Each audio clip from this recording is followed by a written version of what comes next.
श्रीमद् भागवतम के द्वितीय स्कंद के अध्याय 7 तक चर्चा किया था। किसी को याद है कल से कुछ भी जो हमने कल बात किया था? कोई एक दो पॉइंट?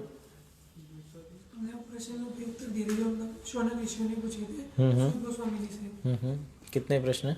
6 प्रश्न किए थे मैंने। अच्छा, और 4 क्वेश्चन उन्होंने और पूछे थे बाद में। धर्म के आपने 4 प्यार बताए थे। दया धर्म, तपा धर्म, सत्य धर्म और स्वस्थता धर्म। और फिर परीक्षित महाराज जी ने पूछा था कि परीक्षित महाराज का जन्म, उनकी एक्टिविटीज के बारे में भी हमने चर्चा किया था। परीक्षित महाराज जी ने सबसे पूछा था कि मुझे एंड के डेज में क्या करना चाहिए। तो सुखदेव गोस्वामी जी ने एडवाइस किया था कि आपको श्रीमद् भागवतम कथा सुननी चाहिए। ओके। तो उसके बाद परीक्षित महाराज के प्रश्न का उत्तर दिया अध्याय 7 तक। तो उसके बाद अध्याय 8 से जो है परीक्षित महाराज आगे फिर जिज्ञासा करते हैं कृष्ण के बारे में और जानने की। जो भी उन्होंने प्रश्न पूछे थे वो उत्तर उनको मिल गया। तो फिर परीक्षित महाराज जिज्ञासा करते हैं कि कृष्ण के बारे में हमें और बताया जाए, है ना। तो उन्होंने सुखदेव गोस्वामी से कृष्ण के बारे में और बताने के लिए कुछ और प्रश्न पूछे। ठीक है। तो उन्होंने पूछा कि जीवात्मा किस तरीके से भौतिक शरीर प्राप्त करता है। प्रश्न नंबर 1, जीवात्मा को भौतिक शरीर कैसे मिलता है? तो उत्तर में बताया गया कि जीवात्मा को माया के कारण, जब जीवात्मा माया के चक्कर में आ जाता है तो माया के चक्कर में आने से वो अपने आप का एक संबंध उसको महसूस होने लगता है शरीर के साथ। तो वो उसको लगने लगता है और उसी को कहते हैं अहम ममेति, मैं और मेरा। तो इस कॉन्सेप्ट में आ जाने की वजह से जीवात्मा बार बार एक न एक भौतिक शरीर को प्राप्त करता रहता है। ठीक है। फिर उन्होंने पूछा भगवान से, भगवान के एक्चुअली में ये जो कन्वर्सेशन है ये ब्रह्मा जी और कृष्ण भगवान नारायण के बीच में हुई है। ब्रह्मा जी ने प्रश्न पूछे, उत्तर किसने दिया? स्वयं भगवान ने। तो जब परीक्षित महाराज ने सुखदेव गोस्वामी से प्रश्न पूछे एक जैसे वही प्रश्न, तो उन्होंने कहा ठीक है, सेम प्रश्न एक बार ब्रह्मा जी ने पूछे थे भगवान से, तो वही उत्तर मैं आपको बता देता हूँ। तो दूसरा प्रश्न था कि ब्रह्मा जी ने दूसरा प्रश्न क्या पूछा भगवान से कि आप मुझे अपनी भौतिक और आध्यात्मिक रूप के बारे में बताइए। तो भौतिक रूप क्या है? वही विराट रूप है ना, जिसमें सारी सृष्टि समाई हुई है, वो विराट रूप भौतिक है। गीता में भगवान ने विराट रूप के दर्शन अर्जुन को कराए। और आध्यात्मिक रूप है भगवान का श्याम सुंदर रूप, जो गोलोक वृंदावन में भगवान नित्य लीला करते हैं। ठीक है। उसके बाद पूछा कि भगवान अपनी अलग अलग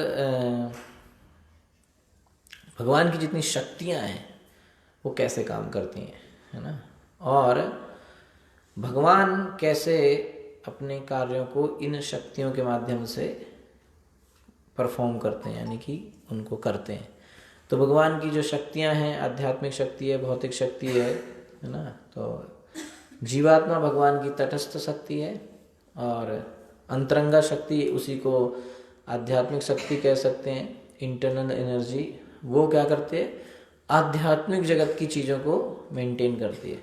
वैकुंठ में क्या हो रहा है, कैसे क्या चल रहा है, ये कौन मेंटेन करता है? भगवान की आध्यात्मिक शक्ति। ठीक है। और भगवान की भौतिक शक्ति, उसी को माया शक्ति कहते हैं, वो भौतिक जगत को कंट्रोल करती है। ठीक है। और जो बीच की शक्ति है तटस्था, वो जीवात्मा है, यानी कि हम लोग सोल। तो वो सोल कभी कभी वो माया में रहती है, कभी सोल आध्यात्मिक जगत में। तो सोल 2 प्रकार के हैं। ऐसे जीव जो हमेशा से आध्यात्मिक जगत में हैं, सनातनी काल से आध्यात्मिक जगत में, वो कभी माया में नहीं पड़े। और दूसरे जीव जो हमेशा से माया में हैं। 2 तरह के जीवात्मा हुए। तो पहला कौन सा है? जो हमेशा से आध्यात्मिक जगत में है। दूसरा है जो हमेशा से भौतिक जगत में है। जो भौतिक जगत में है वो 2 तरह के हैं। एक वो पहले तो जिनको कोई आइडिया ही नहीं है कि वो कहाँ है। जैसे कि एक आदमी पूरा ड्रंक, पूरा पी के नाली में पड़ा हुआ है, उसको कोई अंदाजा नहीं है कि वो कहाँ पड़ा है ना। जब तक उसका नशा नहीं उतरता उसको आइडिया नहीं लगता, है ना। तो ऐसे कुछ जीव हैं जो भौतिक जगत में पड़े हुए, उनको कोई आइडिया नहीं है कि वो कितने कष्ट में हैं। फिर एक वो हैं जीव जो ये समझ चुके हैं कि हम कष्ट में हैं, ठीक है, तो वो प्रयास कर रहे हैं इन कष्टों से बाहर निकलने का, यानी कि वो भौतिक जगत से आध्यात्मिक जगत में जाने का प्रयास कर रहे हैं। एक वो दूसरे तरह के जीव है। और साथ ही साथ भौतिक जगत में कुछ और जीव भी होते हैं। वो कौन से होते हैं? वो होते हैं जिनको भगवान ने भेजा होता है आध्यात्मिक जगत से। वो आए नहीं है, वो गिरे नहीं है, उनको भगवान ने भेजा है कि जाओ, आप जाओ, हमारा मैसेज लेके इन पतित आत्माओं को उद्धार करो। तो एक वैसे जीव भी होते हैं, ठीक है। तो इस तरीके से भगवान की शक्तियों के बारे में बताया। गीता में भी आप सुनते हैं, भूमिरापन लोवायु खम्मनो बुद्धिरेव च अहंकार में भिन्ना प्रकृति अष्ट। तो दो तरह की उनकी प्रकृति भगवान की, है ना। जो आंतरिक शक्तियां हैं वो आध्यात्मिक जगत को देखती हैं, जो भौतिक शक्तियां हैं वो आपके भौतिक जगत को देखती हैं, ठीक है। तो उसी को आप ऐसे भी समझ सकते हैं कि जो सुभद्रा हैं वो आध्यात्मिक जगत को देखती हैं, जो भद्रा हैं, भद्रकाली, वो भौतिक जगत को देखती है ना। राधा रानी और अंतरंगा शक्ति भगवान की, है ना। और इधर दुर्गा, ऐसे आप समझ सकते हैं। फिर ब्रह्मा जी ने भगवान से 5वां प्रश्न पूछा कि आप मुझे इस तरह से गाइडेंस दें कि मैं, जो मेरी सेवा है, क्या सेवा है मेरी? सृष्टि करना। तो मेरी ये जो सेवा है सृष्टि करने की, इसको मैं बिना किसी अभिमान और बंधन, माने कि हमको होता है ना कि ये काम मैंने किया है, तो एक वो हम उससे अटैच हो जाते हैं कि ये मेरी सेवा है, मैंने इतने अच्छे से करी है।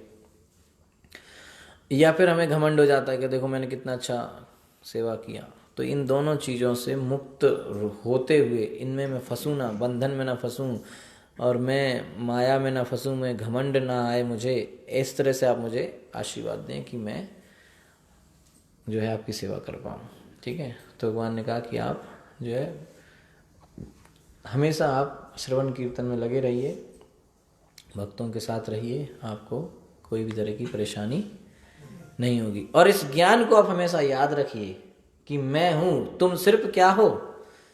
सिर्फ इंस्ट्रूमेंट हो। तो इस ज्ञान को याद रखिए कि मैं ही सब करता हूँ। जब आप इसको हमेशा याद रखेंगे तो आपको कोई घमंड ही नहीं होगा, है ना।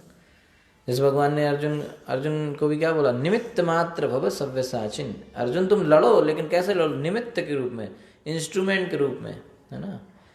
जैसे बोल कौन रहा है? मैं। ये माइक क्या है? Just instrument. अब माइक सोचने लगे, ये जो स्पीकर है वो सोचने लगे कि आवाज़ तो मेरे से ही आ रही है, तो उस यहाँ से कनेक्शन छोड़ देगा, तो वहाँ से आवाज़ आएगी क्या? नहीं आएगी। इस तरीके से अगर हम ये सोचने लगें कि अब तो बस सब मैं हूँ, हम ही से सब ज्ञान आ रहा है, तो हम भगवान से कनेक्शन छोड़ देंगे, तो बस फिर आगे नहीं चल पाएंगे, है ना। कुछ समय तक चलता है, ज़्यादा समय नहीं चलता। जैसे जब आपका पंखा जब चल रहा होता है तो कनेक्शन ऑफ होने पर पंखा थोड़ी देर तक घूमता है, धीरे धीरे स्लो होकर बंद हो जाता है। तो इसी तरीके से भगवान के दिव्य ज्ञान को हमेशा याद रखिए, तो आपको कभी घमंड नहीं होगा, है ना। और अगर उसको हम भूल गए, अपने आप में घमंड आ गया कि अब हम तो सब अपने आप कर सकते हैं, तो भगवान से कनेक्शन बंद हो गया, तो धीरे धीरे स्लो होते होते एक दिन सब बंद हो जाएगा, ठीक है। बड़ी समस्या वाली बात है। अचानक से बंद होता है तो लोगों को समझ में आता है कुछ गड़बड़ हुई है। जैसे लाइट ऑफ करोगे तो तुरंत पता चलेगा कनेक्शन चला गया, लेकिन पंखा बंद होने पे बड़ी देर बाद पता चलता है। तो भक्ति में ऐसी, जब भगवान से और भक्तों के संग से हम अलग हो जाते हैं तो धीरे धीरे ही पता चलता है। तो कई बार इस डाउट में रहते हैं कि नहीं हमारी भक्ति सही चल रही है, बिना भक्तों के भी हम खुश हैं। और फिर इतनी, जब वो पंखा पूरा रुक जाता है तब इतनी देर हो जाती है कि दोबारा से कनेक्शन बना पाना मुश्किल हो जाता है ना। तो इस तरीके से भगवान ने उनको बताया। 6वां प्रश्न ब्रह्मा जी ने पूछा कि ये जो ब्रह्मांड है वो कैसे निकल के आया, है ना। तो उसके बारे में भगवान ने उनको बताया कि किस तरीके से मैं प्रकृति पर दृष्टिपात करता हूँ, प्रकृति में विक्षोभ होता है, 3 गुणों की उत्पत्ति होती है, और फिर धीरे धीरे जो है प्रकृति से ब्रह्मांड बनते हैं, ठीक है। इसके बाद 10वें अध्याय में भागवतम को समराइज रूप में बताया गया है, जिसमें भागवतम के 10 टॉपिक को बताया गया है। भागवतम में कितने विषय की चर्चा आती है? 10 विषय की। वो क्या है? ठीक है, तो इस श्लोक आपको याद कर लेना चाहिए। अत्र सर्ग विसर्गश्च, सभी बोलेंगे। अत्र सर्ग विसर्गश्च स्थानं पोषणं ऊतया, स्थानं पोषण ऊतया, मन्वंतर ईशानु कथा, मन्वंतर ईशानु कथा, निरोध मुक्ति आश्रया, निरोध मुक्ति आश्रया। ये 10 विषय हैं, ठीक है, भागवतम के। क्या क्या? सर्ग, विसर्ग, स्थान, पोषण, उति, मनवंतर, ईशानु कथा, निरोध, मुक्ति, आश्रय। ठीक है। सर्ग पहला विषय है। सर्ग, सर्ग माने होता है सृष्टि, भगवान ने जो सृष्टि करी वो। ठीक है। जो भगवान ने जो इंग्रेडिएंट लाए, जैसे कल हमने बताया ना, खिचड़ी बनाने के लिए जो रॉ मटेरियल लेके आया वो भगवान ने किया। वो सब्जियां भगवान ने उगाई, रॉ मटेरियल किसने पैदा किया? तो सब भगवान ने किया, उसे कहते हैं सर्ग। जो ब्रह्मा जी ने उनको लेके जो आगे बनाया उसे कहते हैं विसर्ग। ठीक है।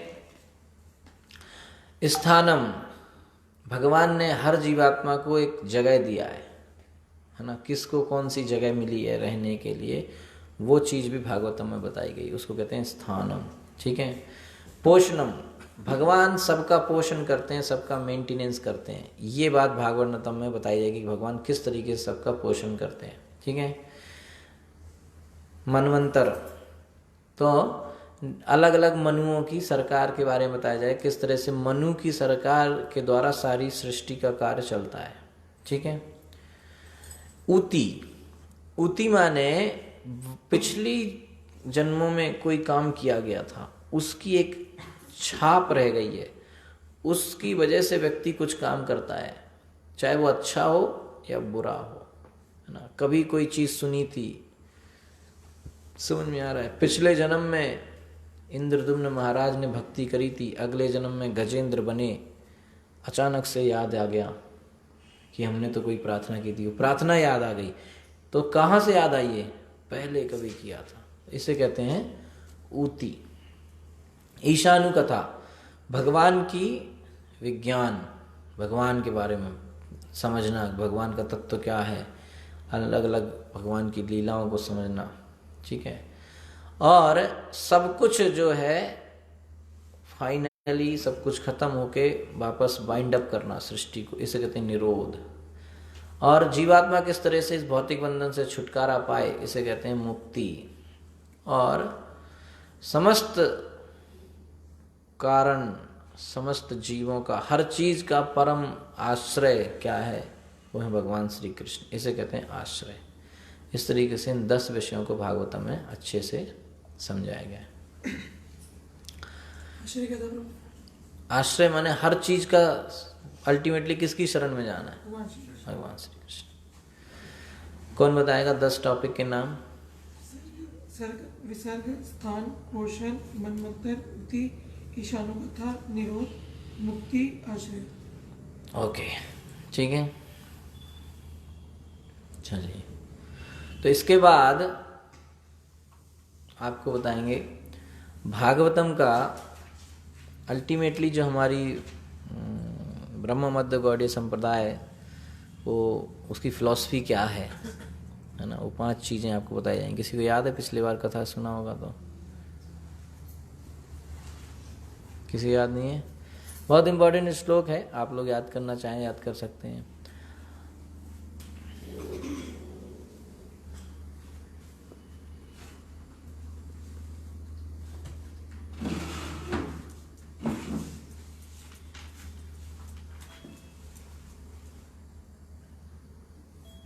ओके।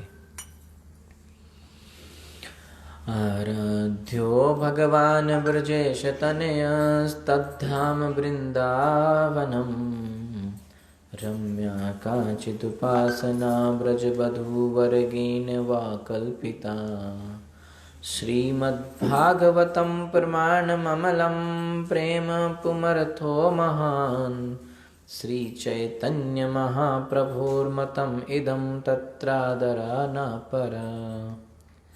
इस श्लोक से हम समझ जाते हैं कि हमें ब्रह्मोत्तर गौड़ीय संप्रदाय में हमें कौन कौन सी चीज़ें बिल्कुल क्लियर होनी चाहिए।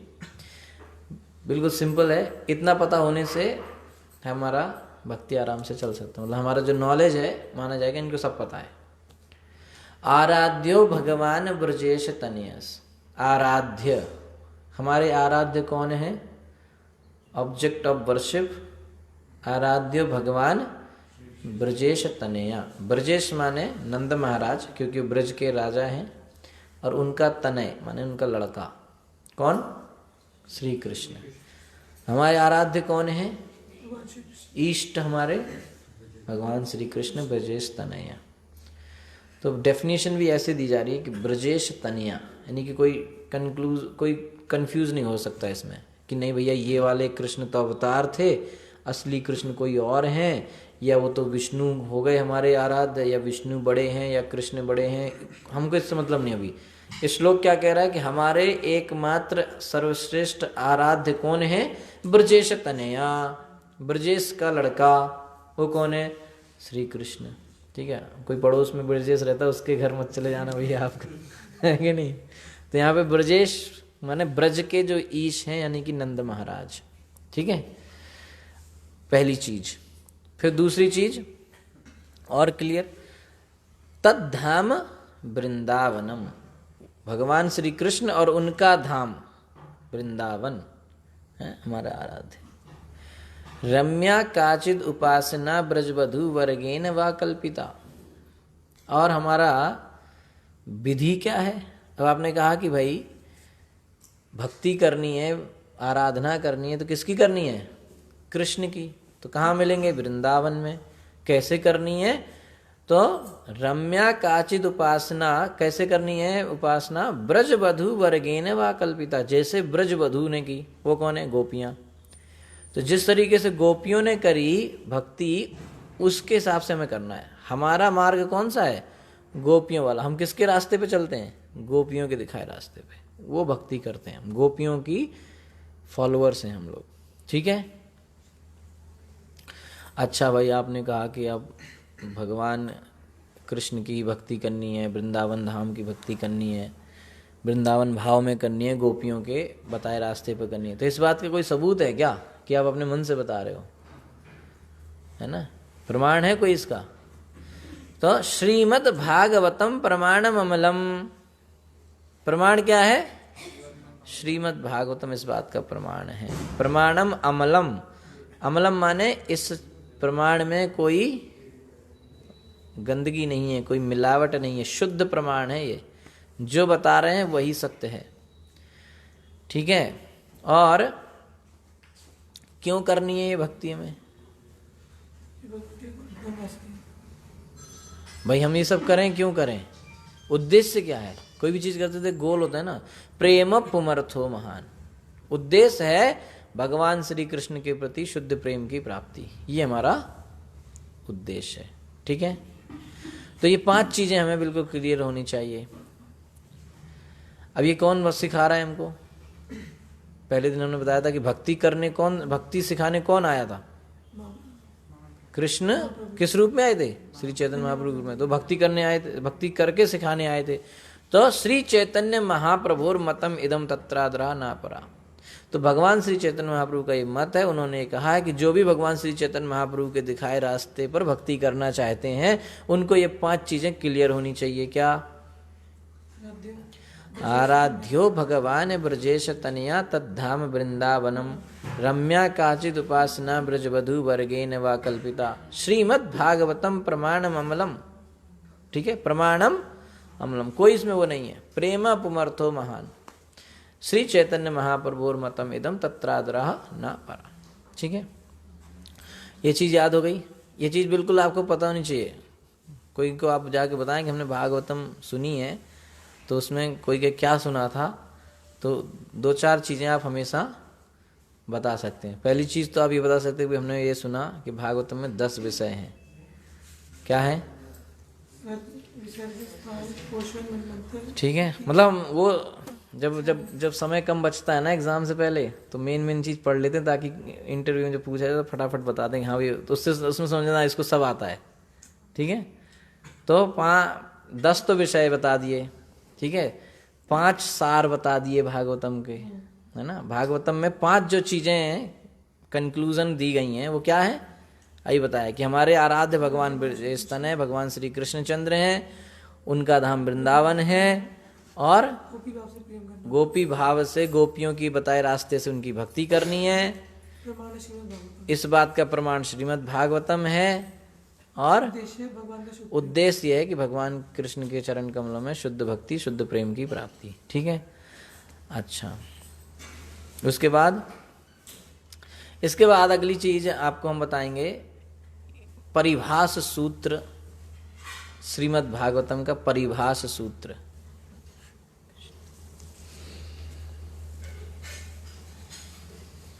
ओके, श्रीमद् भागवतम का परिभाष सूत्र। परिभाष सूत्र क्या होता है पहले बताएं।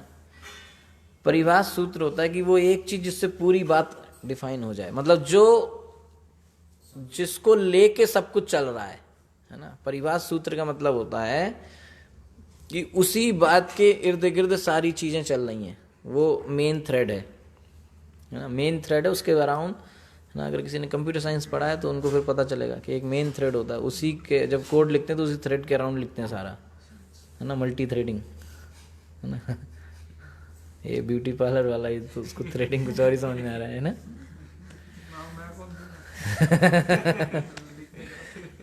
ओके, तो परिभाष सूत्र वो होता है।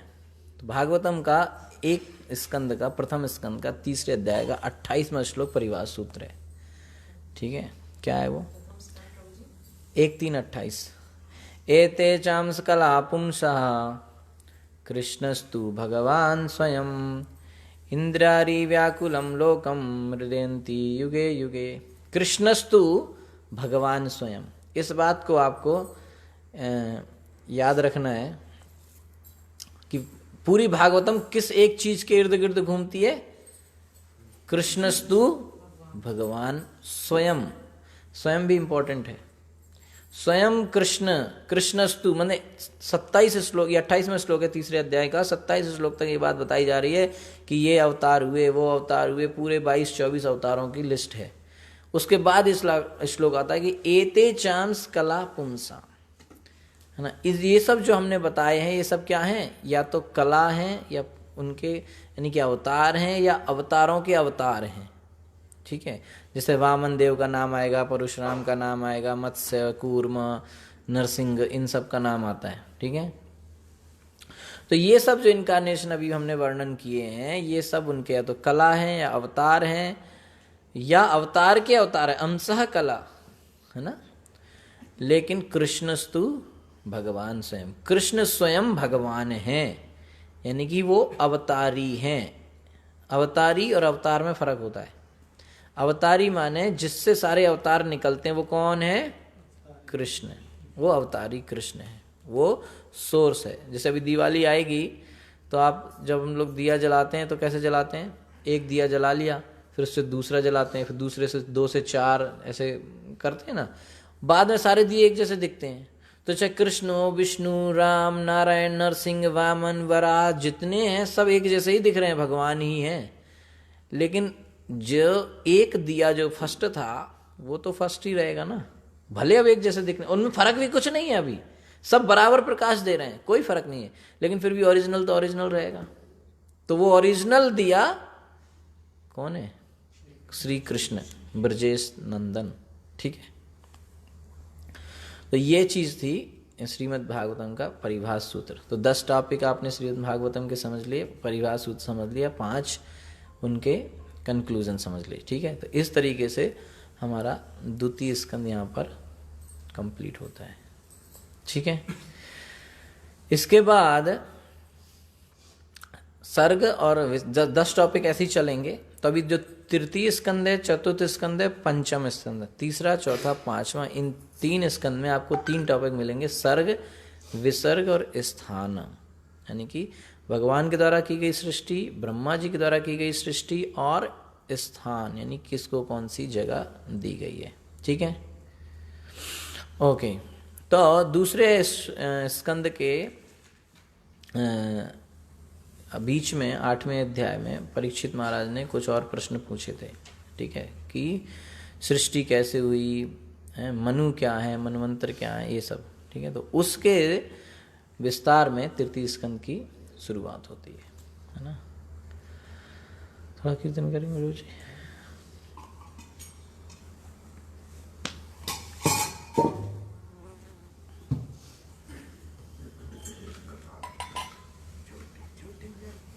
प्रभु जी को दे दो, हरि बोल। प्रभु जी को दो, वो करेंगे।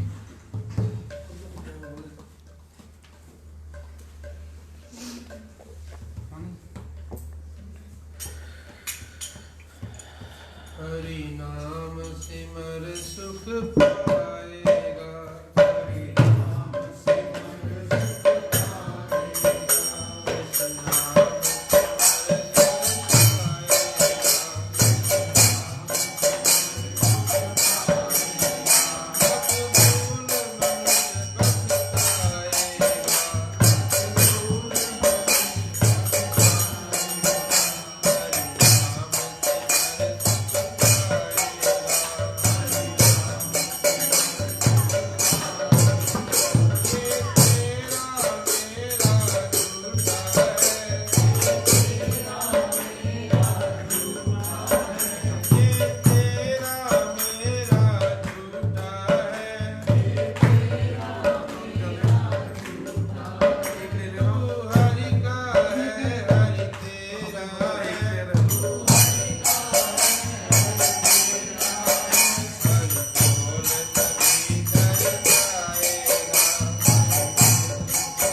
हरे कृष्ण।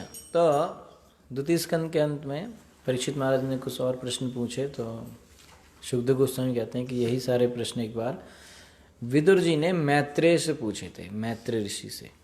तभी एक नया संवाद चालू होगा। ठीक है, श्रीमद् भागवत में कई संवाद हैं, तो ये विदुर मैत्रेय संवाद एक काफ़ी बड़ा सेक्शन है। ये आपका तृतीय, चतुर्थ, पंचम से कई स्कंद में चलेगा। ठीक है, तो विदुर जी से तो सुखदेव गोस्वामी बोले कि यही चीज़ें विदुर जी ने पूछी थी मैत्रेय से, तो वही मैं आपको बता देता हूँ।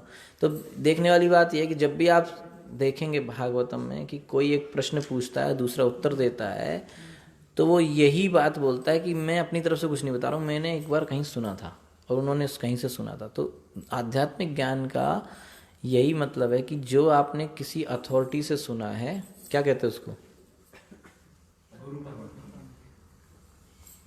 थर्ड प्रमाण क्या है, शब्द प्रमाण। सही, बच्चे सब जानते हैं, है ना, सीख गए गुरु जी 2 दिन में। 3 प्रमाण कौन से होते हैं? प्रत्यक्ष प्रमाण, अनुमान प्रमाण, अरे वाह, छोटे छोटे बच्चे जान रहे हैं, देखिए। तो सबसे ज्यादा जो पावरफुल है, जो सबसे ज्यादा हमें जिसका विश्वास करना है, वो कौन सा प्रमाण है? शब्द प्रमाण। तो शब्द प्रमाण यही है कि हमने किसी अथॉरिटी से सुना है ना। तो वो बता रहे हैं कि मैंने सुना है, मैत्रेय जी बता रहे थे। तो विदुर ने प्रश्न पूछे थे, मैत्रेय जी ने उत्तर दिए थे, तो वही उत्तर मैं आपको बताऊंगा क्योंकि आपके प्रश्न सिमिलर है। तो प्रश्न पहला था, तो पहले वो कहते हैं अच्छा तो विदुर और मैत्रेय का मुलाकात कैसे हुआ, तो ये बताते हैं। तो कहते हैं कि एक बार जब महाभारत की लड़ाई के पहले विदुर जी ने दुर्योधन को और धृतराष्ट्र को समझाने का प्रयास किया, तो वो लोग समझे नहीं, उन्होंने उसको घर से निकाल दिया। बड़ा ही विचित्र बात हुई यहाँ पर कि वो मंत्री थे उनके राज्य में, और विदुर जी को, वो गए बेचारे मंत्री हैं, तो उनका काम क्या है? राजा को, हाँ, राजा को सलाह देना। तो उन्होंने सलाह दी कि भैया आप गलत कर रहे हो पांडवों के साथ, आपको ऐसा नहीं करना चाहिए और आप उनको उनका राज्य वापस कर दो। तो दुर्योधन कहता है देखो इस मूर्ख को हमारा खाता है और जिस थाली में खाता है उसी थाली में छेद कर देता है कि नहीं, तो इसको बाहर निकालो। तो दुर्योधन ने कहा कि इस व्यक्ति को हमारे राज्य से बाहर निकाल दो और ऐसे निकालो कि ये सिर्फ अपने साथ कुछ भी न ले जा पाए अपनी सांसों के अलावा। तो सडनली विदुर जी के जीवन में एक घटना घट गई। क्या? जॉब गई, घर गया, परिवार भी छूट गया, मतलब कुछ भी ना ले जाए यहाँ से सिवाय सांसों के, ऐसे राज्य के बाहर फेंक किया उसको। और क्या थे वो? मंत्री थे। तो एकदम से डाउन। तो विदुर जी, हमारे जीवन में ऐसी घटना घट जाए तो क्या होगा? पहले एक हमने केस डिस्कस किया, वो बड़ा सा राजा, अचानक उसको पता चला भाई तुम मरने वाले 7 दिन में, तो वो खुश हो गया, अरे वाह बहुत अच्छा है ना, 7 दिन तो मिल गए भक्ति करने के लिए। आप सब छोड़ दिया राजपाट और श्रवण करने बैठ गया। ये दूसरा केस है। अच्छा खासा व्यक्ति था, मतलब इसको अपनी भाषा में समझने की कोशिश करते हैं। आप सुबह सुबह बढ़िया तैयार हुए, मिरर के सामने बढ़िया हेयर स्टाइल बनाया, जेल वेल लगाया, ऑफिस के लिए कार में बैठे, डिओड्रेंट वगैरह लगा के पूरा है ना खुशबू मारते हुए आप ऑफिस के अंदर एंट्री किए। और वहाँ पे आपको बॉस ने आपको बुलाया, आपसे कोई सलाह मांगी कि भाई ऐसा ऐसा एक नया कुछ प्रॉब्लम आया ऑफिस में, आप बताइए। आपने सलाह दी, उसको अच्छी नहीं लगी, बोला अपना यहाँ से बिस्तर बांधो। ऐसा हो जाता है। एटलीस्ट जिस इंडस्ट्री में काम कर रहा था वहाँ तो ऐसा होता था, आईटी इंडस्ट्री में। हमारे साथ एक व्यक्ति था, वो बेचारा, उसके वाइफ अचानक से कुछ प्रेगनेंसी दौरान कुछ अचानक गए, बेचारा 3 दिन नहीं आ पाया। इन्फॉर्म किया कि ऐसे ऐसे फैमिली में प्रॉब्लम, इस वजह से मैं ऑफिस नहीं आ पा रहा हूँ। चौथे दिन वो आया, अपने डेस्क पर बैठा, तो उन्होंने बुलाया उसको, वहाँ गया, वहाँ से आया तो डेस्क पे सामान वामान फैला रहता है ना, कॉफ़ी मग और पेन वैन, डायरी वायरी, नोट्स वोट्स, वो सब समेटने लगा। हमने हमारे बगल वाली डेस्क पे, वही क्या हो गया? कह रहा यार जॉब से निकाल दिया। क्यों? बोले कि 3 दिन आप ऐसे ही गायब थे, ये वो। तो बेचारा रो रहा था, अपना सामान पैक करके चला गया। तो अचानक ऐसे हो जाता है, अचानक जॉब से फायर कर दिया, अचानक बिजनेस खत्म हो गया, डूम है ना, सत्यम कंप्यूटर्स खत्म, पता नहीं क्या हो गया। तो उस परिस्थिति में विदुर जैसी स्थिति आ गई कि एकदम से होमलेस, कैशलेस, सब लेस ही लेस, रोड पे आ गए, करोड़पति से है ना। तो क्या करेंगे उस परिस्थिति में हम? तो विदुर जी ने क्या करा? विदुर जी कहते अरे बहुत अच्छा हो गया, भगवान की हमारे ऊपर असीम अनुकंपा हो चुकी है। क्यों? कहाँ में, मतलब लोगों को ये घर गृहस्थी, जॉब, ऑफिस, बंधन छोड़ने में बड़ी मेहनत पड़ती है, और मुझे भगवान ने तुरंत छुड़वा दिया। मतलब जिस चीज को छोड़ने के लिए इतनी मेहनत कर रहे हैं लोग, वो मेरे को भगवान ने 1 मिनट में छुड़वा दी।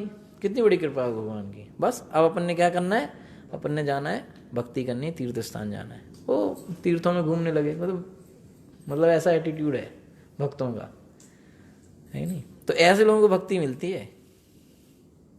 थोड़ा समस्या आया लाइफ में, अरे क्या हमने इतनी माला करी, हमारे कुछ नहीं हो रहा है, अरे छोड़ो, है ना, क्या हो गया, नहीं। तो भागवतम इसलिए सिखा रहे, ऐसे भी उदाहरण है।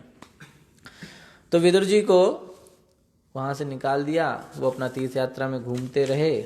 घूमते घूमते वो मतलब पूरा जब मतलब महाभारत की लड़ाई हो चुकी उसके बाद ही वापस आए। तो जब वो इस तरह से तीर्थ यात्रा में घूम रहे थे तो वहाँ पर उनको एक दिन कौन मिला? उद्धव जी। अरे वाह! तो उनको एक दिन उद्धव जी मिले। ठीक है, तो उद्धव जी से उन्होंने पूछा कि क्या है आप, क्योंकि उद्धव कृष्ण के बहुत ही परम मित्र हैं, रिश्तेदार भाई तो लगते ही हैं लेकिन बहुत क्लोज संबंध है। उन्होंने उद्धव जी से पूछा कृष्ण के बारे में। तो उद्धव जी ने बताया विदुर जी को कि वास्तव में यदुवंश तो खत्म हो चुका है, अब अपन 11वें स्कंद में आ गए, है ना। तो भागवतम थोड़ा ऐसा आगे पीछे भी है, ये सब चीज़ें 11वें स्कंद में है ना। तो 11वें स्कंद में बताया जाएगा कि वो उनसे मिले। उद्धव जी ने बताया कि यदु डायनेस्टी, यदुवंश खत्म हो चुका है, भगवान भी अपने धाम वापस जा चुके हैं। तो ये सुन के तो विदुर जी को बहुत बुरा लगा कि भगवान भी चले गए, अब क्या होगा। लेकिन एक चीज़ से उनको अच्छा लगा, वो बोले कि जाते जाते भगवान ने आपके बारे में पूछा था। तो ये सुन के तो विदुर जी को बड़ा ही अच्छा लगा। सोचो अगर भगवान स्वयं इस सारा काम समेट के जा रहे हैं और जाते जाते मेरे बारे में जिक्र किया, अरे वाह। तो विदुर जी को अपने आप में बहुत ही अच्छा लगा। तो बोले क्या बताया? बोले उन्होंने जब आप विदुर जी उनसे कहते हैं उद्धव से, जब आप ही सबसे अंतिम व्यक्ति थे जो कृष्ण से मिले हैं जाते जाते, तो कृष्ण ने जरूर आपको कुछ इंपॉर्टेंट बात बताई होगी, है कि नहीं। तो वो आप हमें बताइए, है ना। तो जब वो कृष्ण की चर्चा होने लगी तो पहले तो जैसे इन्होंने ये प्रश्न पूछा कृष्ण के बारे में बताई, तो उद्धव कृष्ण के नाम सुनते ही कृष्ण के विचारों में खो गए और ऐसे खोए कि वो अपने आप को रोक ही नहीं सके। पूरी वृंदावन की लीला, द्वारका की लीला सब फटाफट 3 अध्याय में वही बता डाला कि कृष्ण ऐसा करते थे, कृष्ण वैसा करते थे। बाद में उनको होश आया एक्चुअली में प्रश्न तो कुछ और ही था, क्योंकि वो इतने जैसे कृष्ण की बात है सब कुछ उन्हें याद आ गया, बचपन की बातें, है ना। बचपन में उद्धव कृष्ण के विग्रह से खेला करते थे, तो इस तरह से विग्रह में वो जैसे ये सब डॉल रखे ना, ऐसे वो डॉल बना के खेलते थे, तो उसमें खो जाते थे। तो उनकी माँ खाना खाने के लिए बुलाती रहती थी, तो उनको होश नहीं रहता था, उसी में खोए रहते थे, है ना। तो उनको सब याद आ रहा था। तो फिर इस तरीके से चर्चा हुई तो उद्धव ने बताया। तो विदुर जी कहते हैं ठीक है, वो ज्ञान भी हमें बताइए। तो उद्धव कहते हैं कि देखिए आप तो हमारे चाचा के उम्र के हैं, है ना, तो एक तरीके से हमारा बनता नहीं कि हम आपको कुछ सिखा पाएँ। तो ये उनकी विनम्रता है, ठीक है। तो कहते हैं वैसे जहाँ पे ये चर्चा हो रही थी कृष्ण की और मेरी, वहाँ पर एक और व्यक्ति मौजूद थे, मैत्रेय ऋषि, वो भी वहाँ आ गए थे। तो भगवान ने ये बोला भी था कि आपको विदुर मिलेंगे और आपको जो मैं ज्ञान दे रहा हूं ये किसको देना है? विदुर जी को देना है। किससे बोला था? मैत्रेय ऋषि से, है। तो उद्धव जी कहते हैं कि वैसे भी मैत्रेय को ही बोला था आपको ज्ञान देने के लिए, तो आप क्या करें, आप मैत्रेय जी के पास जाएं, ठीक है। तो फिर विदुर यहाँ से यमुना किनारे से हो गए हरिद्वार। हरिद्वार में उन्होंने मैत्रेय ऋषि से मिलके मैत्रेय ऋषि से प्रश्न पूछे। तो वही सेम प्रश्न, पुरुषावतारों के बारे में, सृष्टि कैसे, वही सब चीजें। तो सबसे पहले उन्होंने पूछा पुरुषावतारों के बारे में, विराट रूप के बारे में, लीला अवतारों के बारे में और अलग अलग ग्रहों के बारे में, जीवात्मा के बारे में। वही कॉमन प्रश्न हर बार पूछे जाते हैं। ध्यान देने वाली बात है कि कोई भी डिस्कशन हो पुरुषावतारों के बारे में जरूर पूछा जाता है, ठीक है। तो वही फिर से यहाँ पर भागवतम में दोबारा से वही सृष्टि के बारे में थोड़ा सा चर्चा आती है, जो मैंने कल बताई थी किस तरह से पहले कारणोदक्षाई विष्णु, फिर गर्भोदक्षाई विष्णु, फिर क्षीरोदक्षाई विष्णु। तो वो डिस्कशन यहाँ फिर से रिपीट होता है। तो ये चीजें भागवतम में 2-3 जगह रिपीट की गई, तो इससे ही समझ लेना चाहिए कि कितना इंपॉर्टेंट है सृष्टि को समझना, सृष्टि की लीला। इसलिए बहुत सारे लोगों को पता ही नहीं है इंडिया में, बाहर की तो आप भूल ही जाओ कि 3 विष्णु हैं, किसी ने पता। विष्णु कृष्ण से निकलते हैं ये भी नहीं पता लोगों को, है ना। तो उनको आइडिया नहीं, क्योंकि हर बार कथा होती है इस टॉपिक को सब छोड़ देते हैं, सब पहुंच जाते हैं 10वें स्कंद में, है कि नहीं। तो राधा कृष्ण रासलीला, है कि नहीं। तो ये भी समझना चाहिए। तो इसके बाद फिर विदुर जी ने प्रश्न पूछा कि गुण जो हैं 3 गुण, सतोगुण, रजोगुण, तमोगुण, इनसे भगवान से कैसे कनेक्टेड है।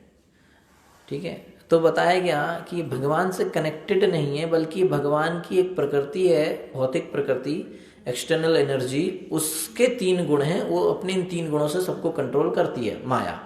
लेकिन ये 3 गुण, सतोगुण, रजोगुण, तमोगुण, भगवान को कंट्रोल नहीं करते, बल्कि भगवान के द्वारा कंट्रोल है। यानी कि भगवान के कंट्रोल में कौन है? प्रकृति, माया। और माया सबको कंट्रोल करती है। कैसे कंट्रोल करती है? सतोगुण, रजोगुण और तमोगुण से, है ना। आपने कठपुतलियों का खेल देखा है, पपेट शो? उसमें एक व्यक्ति ऊपर होता है, वो रस्सियों से पपेट को बांध के लगता है, तो देखने वालों को लगता है पपेट अपने आप नाच रहे हैं, पर एक्चुअली में कंट्रोल किसके पास है? तो हम जो लोग हैं प्रकृति के हाथ में कठपुतलियों के समान हैं, और वो रस्सियां जिनसे ये कठपुतलियां नाच रही वो हैं 3 गुण, सतोगुण, रजोगुण, तमोगुण। ठीक है, तो इस तरीके से इस बात को वहां पर समझाया गया।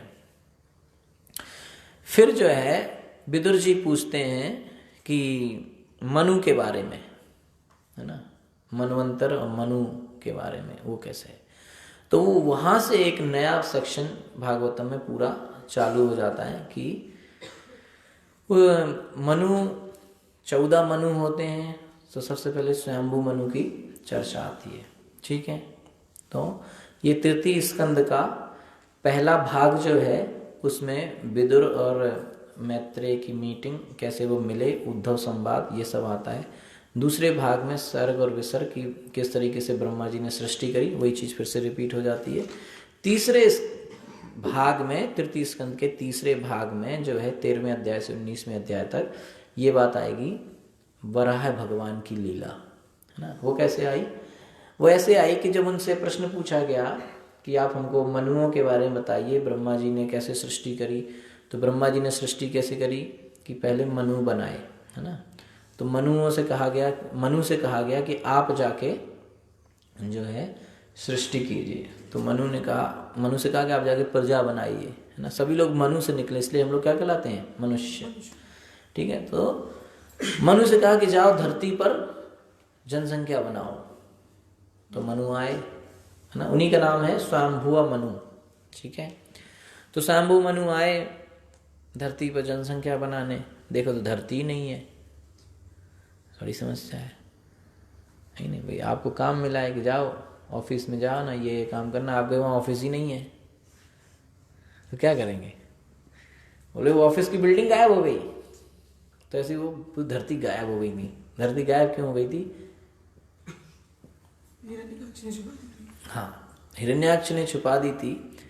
तो वहां पर क्या हुआ कि यहाँ पे थोड़ा ट्रिक है भागवतम में कि जो मैत्रेय ऋषि वो 2 वराह देव के बारे में बताते हैं। ठीक है, तो धरती तो छुप गई थी, खो गई थी गर्भोदक सागर में। तो वराह भगवान जाके गए और वहां से निकाल के लाए। ठीक है, और ये इसी के साथ साथ एक और बात बता देते हैं कि एक बार हिरण्याक्ष ने भी छुपा दी थी, है ना। वो 6वें मनवंतर में हुआ। अभी पहले मनवंतर की कथा चल रही है। पहले मनवंतर में जो श्वेत वराह हुए, उन्होंने जाके धरती निकाली और वापस वहां पे फिट कर दी। लेकिन 6वें मनवंतर में क्या हुआ था कि हिरण्याक्ष को, अभी तो हिरण्याक्ष का जन्म ही नहीं हुआ, अभी तो सृष्टि ही नहीं, अभी तो जनसंख्या ही नहीं हुई, तो कहाँ से हिरण्याक्ष आ गया? ये सब बाद में आएगा। तो 6वें मनवंतर में क्या हुआ कि हिरण्याक्ष ने छिपा दी थी। तो उसको जो है, हिरण्याक्ष इतना पावरफुल था, तो उसके जन्म की भी कथा आती है ना। तो उसके जन्म की कथा में बताते हैं कि एक बार हुआ क्या कि जब हिरण्याक्ष इतना ज़्यादा पावरफुल था, तो उससे पूछा कि भाई ये क्या है, इतना पावरफुल कैसे? सब लोग परेशान थे, ब्रह्मा जी से पूछा। तो एक बार हिरण्याक्ष कहे, ये कहानी बीच में आ गई यहाँ पर भागवतम में। ठीक है, क्योंकि वो एक वराह देव के बारे में बता रहे थे, तो लगे हाँ, तो उन्होंने कहा दोनों के बारे में बता दो। ठीक है, तो हुआ क्या कि जो दिति यानी कि दैत्यों की माता, अदिति आदित्यों की माता, देवताओं की। तो दिति, उनके पति का नाम कश्यप। तो उन्होंने एक बार अपने पति से जिज्ञासा किया पुत्र प्राप्ति के लिए। शाम का समय था, शाम का समय संध्या का समय होता है। तो उनके पति ने कहा ये समय संध्या वंदना का है, ये समय इन सब चीज़ों के लिए नहीं है, अच्छी बात नहीं है। देवी देवता सब यहाँ पे घूमते हैं शाम के समय में, वो नाराज हो जाएंगे, उनका अपमान हो जाएगा। लेकिन दिति कामावेश में आके उसको अपने में कंट्रोल नहीं हुआ, उसने जो है अपने पति से जबरदस्ती पुत्र की प्राप्ति करनी चाहिए। उसके वजह से उसके गर्भ में 2 खतरनाक पुत्र आ गए। ठीक है, दिति को बहुत बुरा लगा।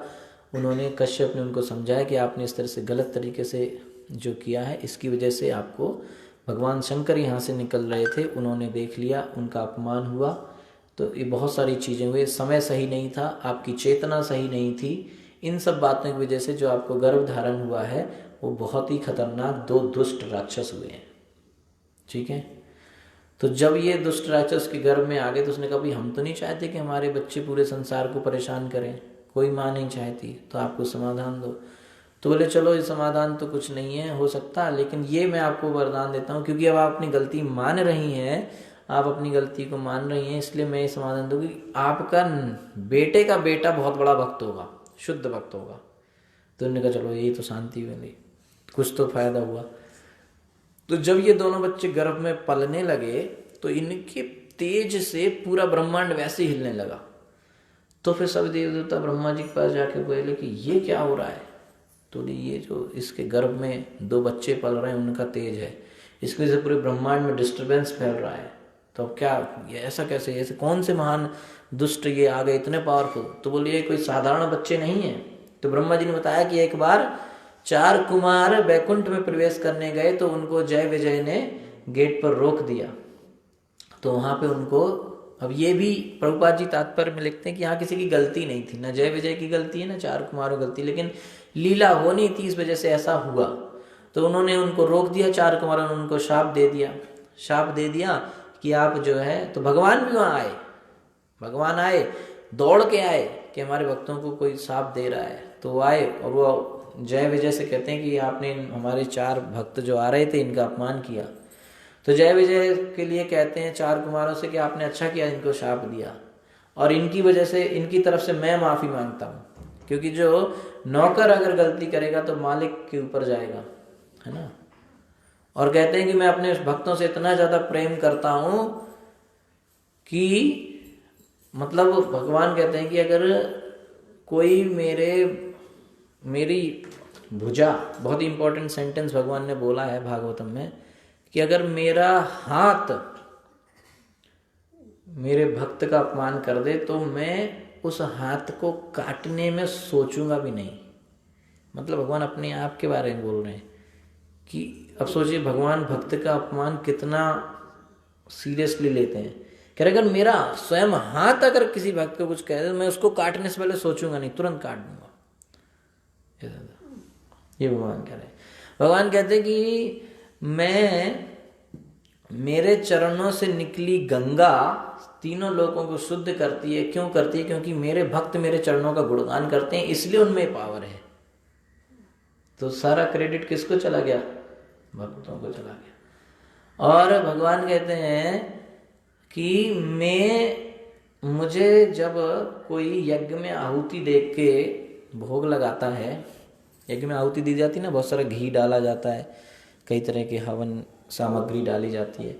भगवान कहते हैं मुझे उससे उतनी प्रसन्नता नहीं होती जितनी प्रसन्नता मुझे होती है जब उस घी से बने हुए खाद्य पदार्थ मेरे शुद्ध भक्तों को खिलाए जाते हैं। तो मैं मेरे भक्तों के मुख से खाता हूं। भगवान कैसे भोग लेते हैं? या तो यज्ञ में आहुति से लेते हैं। तो अगर जो यज्ञ में आहुति से जो मुझे भोग लगता है उसमें मुझे ज्यादा प्रसन्नता नहीं होती, लेकिन जो मेरे भक्तों के माध्यम से मुझे खिलाया जाता है उसमें मुझे ज्यादा प्रसन्नता होती है। तो भगवान कहते हैं कि आपको उस यज्ञ की आहुति से ज्यादा ध्यान किस पे देना है कि जो भक्त हैं उनको आप जाके प्रसाद दीजिए, तो उससे मेरे को वो डायरेक्ट आता है और मुझे उससे ज्यादा प्रसन्नता होती है।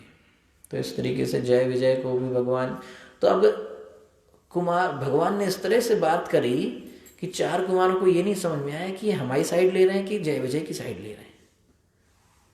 मतलब भक्त तो वो भी हैं और वो ज्यादा क्लोज सेवा कर रहे हैं, हम तो अभी आए हैं, अभी समझ में नहीं आया। तो 4 कुमार बोलने लग रहा है हमसे ही गलती हुई है, आप हमें माफ करें। तो कहते नहीं आपसे गलती नहीं हुई है, आप परेशान मत होइए। जय विजय अलग परेशान थे कि हमें बैकुंठ छोड़ के नीचे जाना पड़ेगा, तो उन्होंने कहा चलो कोई बात नहीं, आप 3 जन्म, उन्होंने कहा कि 7 जन्म भक्त बन के रहना है या 3 जन्म राक्षस बन के रहना है। तो जय विजय ने सोचा जल्दी वापस आना है बैकुंठ, चलो राक्षसी बन के जल्दी आ जाएंगे। तो अब बात ये थी कि भगवान को चाहिए था थोड़ा, है ना, हाथ पैर में थोड़ा खुजली हो रही थी, तो कोई लड़ने के लिए चाहिए था। अब भगवान से लड़े कौन? जिसने लड़ना है उसको भगवान तुरंत मार देते। तो अपना आदमी सिलेक्ट कराए 2 जय विजय कि तुम जाओ थोड़ा, तो ये बहुत ही पावरफुल राक्षस बने। तो इनसे भगवान ने लड़ाई लड़ी, तो थोड़ा भगवान को एक्सरसाइज का आनंद मिला। तो भगवान ने इनको नीचे आए, और यही दोनों उदिति वाली घटना घट रही थी तभी ये नीचे आ रहे थे। तो वही इनके गर्भ में हिरण्याकश्यपु और हिरण्याक्ष करके 2 बड़े खतरनाक राक्षस के रूप में उसके गर्भ में आ रहे। ठीक है, तो यही हिरण्याक्ष बड़ा बेटा था, है ना, दोनों जुड़वा थे, है ना। तो प्रभुपाद जी तात्पर्य में लिखते हैं कि जो हिरण्याक्ष, वहां पे श्लोक भी ऐसे आता है कि जो पहले गर्भ में आया वो हिरण्याक्ष, और जो पहले पैदा हुआ वो हिरण्यकश्यप। तो जनरली जब जुड़वा बच्चे होते हैं, है ना, तो बड़ा किसे कहते हैं? जो पहले जन्म लेता है। लेकिन लॉजिकली आप देखेंगे जैसे भागवतम में बताया गया है, तो जो बाद में पैदा होता है वो बड़ा होता है, क्योंकि वो गर्भ में पहले आया है, उस हिसाब से वो बड़ा हुआ, है ना। तो यहाँ पे प्रभुपाद जी क्लियर करते हैं। ठीक है, तो हिरण्याक्ष बहुत ही ज़्यादा खतरनाक राक्षस था, बहुत ही ज़्यादा। तो इससे ये जिधर जाए लोग पहले ही भाग लेते थे, भैया इससे नहीं लड़ना हमें। तो इससे अब इतनी ज़्यादा शक्ति है, कोई लड़ने वाला नहीं, तो एक अलग टेंशन होती रहती थी, कोई तो लड़ो मेरे से। तो किसी ने बताया कि वरुण देव बहुत पावरफुल हैं, तो वरुण देव के पास गया लड़ने के लिए, उकसाया। तो वरुण देव को तो पता था, है ना। तो वरुण देव ने पहले ही कह दिया भैया हम आपसे तो पहले ही प्रणाम हमारा, आपसे कौन लड़ सकता है। तो नहीं हमसे कोई लड़ो। तो बोलता अगर ज़्यादा खुजली हो रही है ना लड़ने की, तो एक ही आदमी है जो तुम्हारी खुजली मिटा सकता है ना, तुम्हारा दवा जो कर सकता है, कौन है? भगवान श्री कृष्ण। तो ये ढूंढने निकला, बोले कहाँ मिलेंगे? बोले वो गर्भोदक सागर में सोए रहते हैं। बोले अच्छा सोए रहते हैं, अभी जाता हूँ मैं। तो ये गया गर्भोदक सागर में, है ना, ढूंढने, लड़ाई लड़ने के लिए। मतलब ये जबरदस्ती की लड़ाई ले रहा है, किसी से कोई मतलब नहीं, है ना। तो ये गया, वहाँ भगवान क्या कर रहे थे कि जो धरती को निकाल के ला रहे थे। तो हिरण्याक्ष ने देखा कि ये वराह देव के रूप में जा रहे हैं, तो कहते भाई तुम ही हो क्या, कहाँ लेके जा रहे हो इसको? तो भगवान, अब क्या होता है कि जैसे कोई व्यक्ति अपनी पत्नी के साथ कहीं जा रहा है, बस में बैठा है कहीं जा रहा है, तो उसको कई बार लोग कुछ कह देते हैं बस में या रेलवे स्टेशन पे कुछ कह दिया, तो आदमी चूंकि अपनी वाइफ के साथ जा रहा है तो ज़्यादा कुछ बोलता नहीं है ना। तो चलो भाई छोड़ो यार, उसको पता है कि अभी टेंशन नहीं लेना, अभी फैमिली के साथ जा रहे हैं, क्यों पंगा लेना है। तो भगवान भी, भूमि देवी तो वैसे ही भगवान की पत्नी है, तो उनको लेके जा रहे थे। तो हिरण्याक्ष पता नहीं क्या क्या बोल रहा है, अबे तुम ये पीठ दिखा के भाग रहा है, ये है वो, पता नहीं क्या क्या भगवान को बोल रहा है। भगवान कुछ नहीं बोले, धरती माता को ले जाके पहले जहाँ उनकी जगह है वहाँ बिठा के आए, फिर वापस आए। हाँ भाई हाँ, क्या कह रहा था तू? फिर वहाँ पे लड़ाई चालू हुई। तो भगवान तो लीला कर ही रहे थे, उनको तो लीला करनी थी। तो लड़ाई जब चालू हुई खतरनाक, तो ये मारते थे वो मारते थे, ये हिरण्याक्ष वराह देव को मारता था, वराह देव हिरण्याक्ष को मारता था। अब बीच में चल रही है लड़ाई, ठीक है, पूरी खतरनाक पानी वाला लड़ाई। मतलब एक होता ना फाइटिंग एरिना, तो ये पानी के अंदर है, उसमें छप छप की साउंड आ रही है, बड़े बड़े लोग लड़ रहे हैं, और सारे देवी देवता ऊपर से देख रहे हैं स्टेडियम में जैसे, है ना, सारे वहां से देख रहे हैं कि कौन जीतता है। तो जैसे ही अचानक से क्या हुआ कि इसने हिरण्याक्ष ने ऐसा एक पंच मारा, वो गदा से लड़ रहे थे, ऐसा गदा मारा कि वराह देव की गदा छूट के गिर गई। सारे लोग एकदम से देख रहे नीचे क्या हो रहा है लड़ाई में, और जैसे ही वराह देव की गदा गिरी, क्या होगा? भगवान अब तो यही है बचाने वाले हिरण्याक्ष से, इनका ही गदा गिर गया, वहां क्या होगा? सब लोग की सांस अटक गई। तो फिर भगवान ज्यादा डर गए लोग, तुरंत उठाए, है ना। और हिरण्याक्ष उठा उठा, हिरण्याक्ष करे उठा ले, अभी नहीं मारता हूँ, है ना। इस करके लड़ाई चल रहा है। बहुत देर तक लड़ाई होती रही, बहुत देर तक लड़ाई होती रही। सभी देवी देवताओं को टेंशन हो रहा था, ये तो लड़ाई कुछ ज़्यादा ही नहीं चल रही है। सबने ब्रह्मा जी से कहा कुछ करो जाके। तो ब्रह्मा जी कहते भगवान ऐसा है, हम लोग देखो आप तो लड़ रहे हो, खेल रहे हो, हमको समझ नहीं आ रहा है, हमें बहुत टेंशन हो रहा है, आप इसको मारो जल्दी, गेम बहुत हो गया, खेल खेल बंद करो भाई, बहुत हो गया भाई। भगवान चल कोई बात नहीं। ब्रह्मा जी का कोई बात नहीं, यहाँ पे हमारी जान अटकी पड़ी है, आप तो मजे ले रहे हो। भगवान चल कोई बात। ब्रह्मा जी कहते नहीं, यही मुहूर्त सही है मारने का, मार दो। तो भगवान संजय चलो अच्छा, ये लोग ज़्यादा ही डर रहे हैं।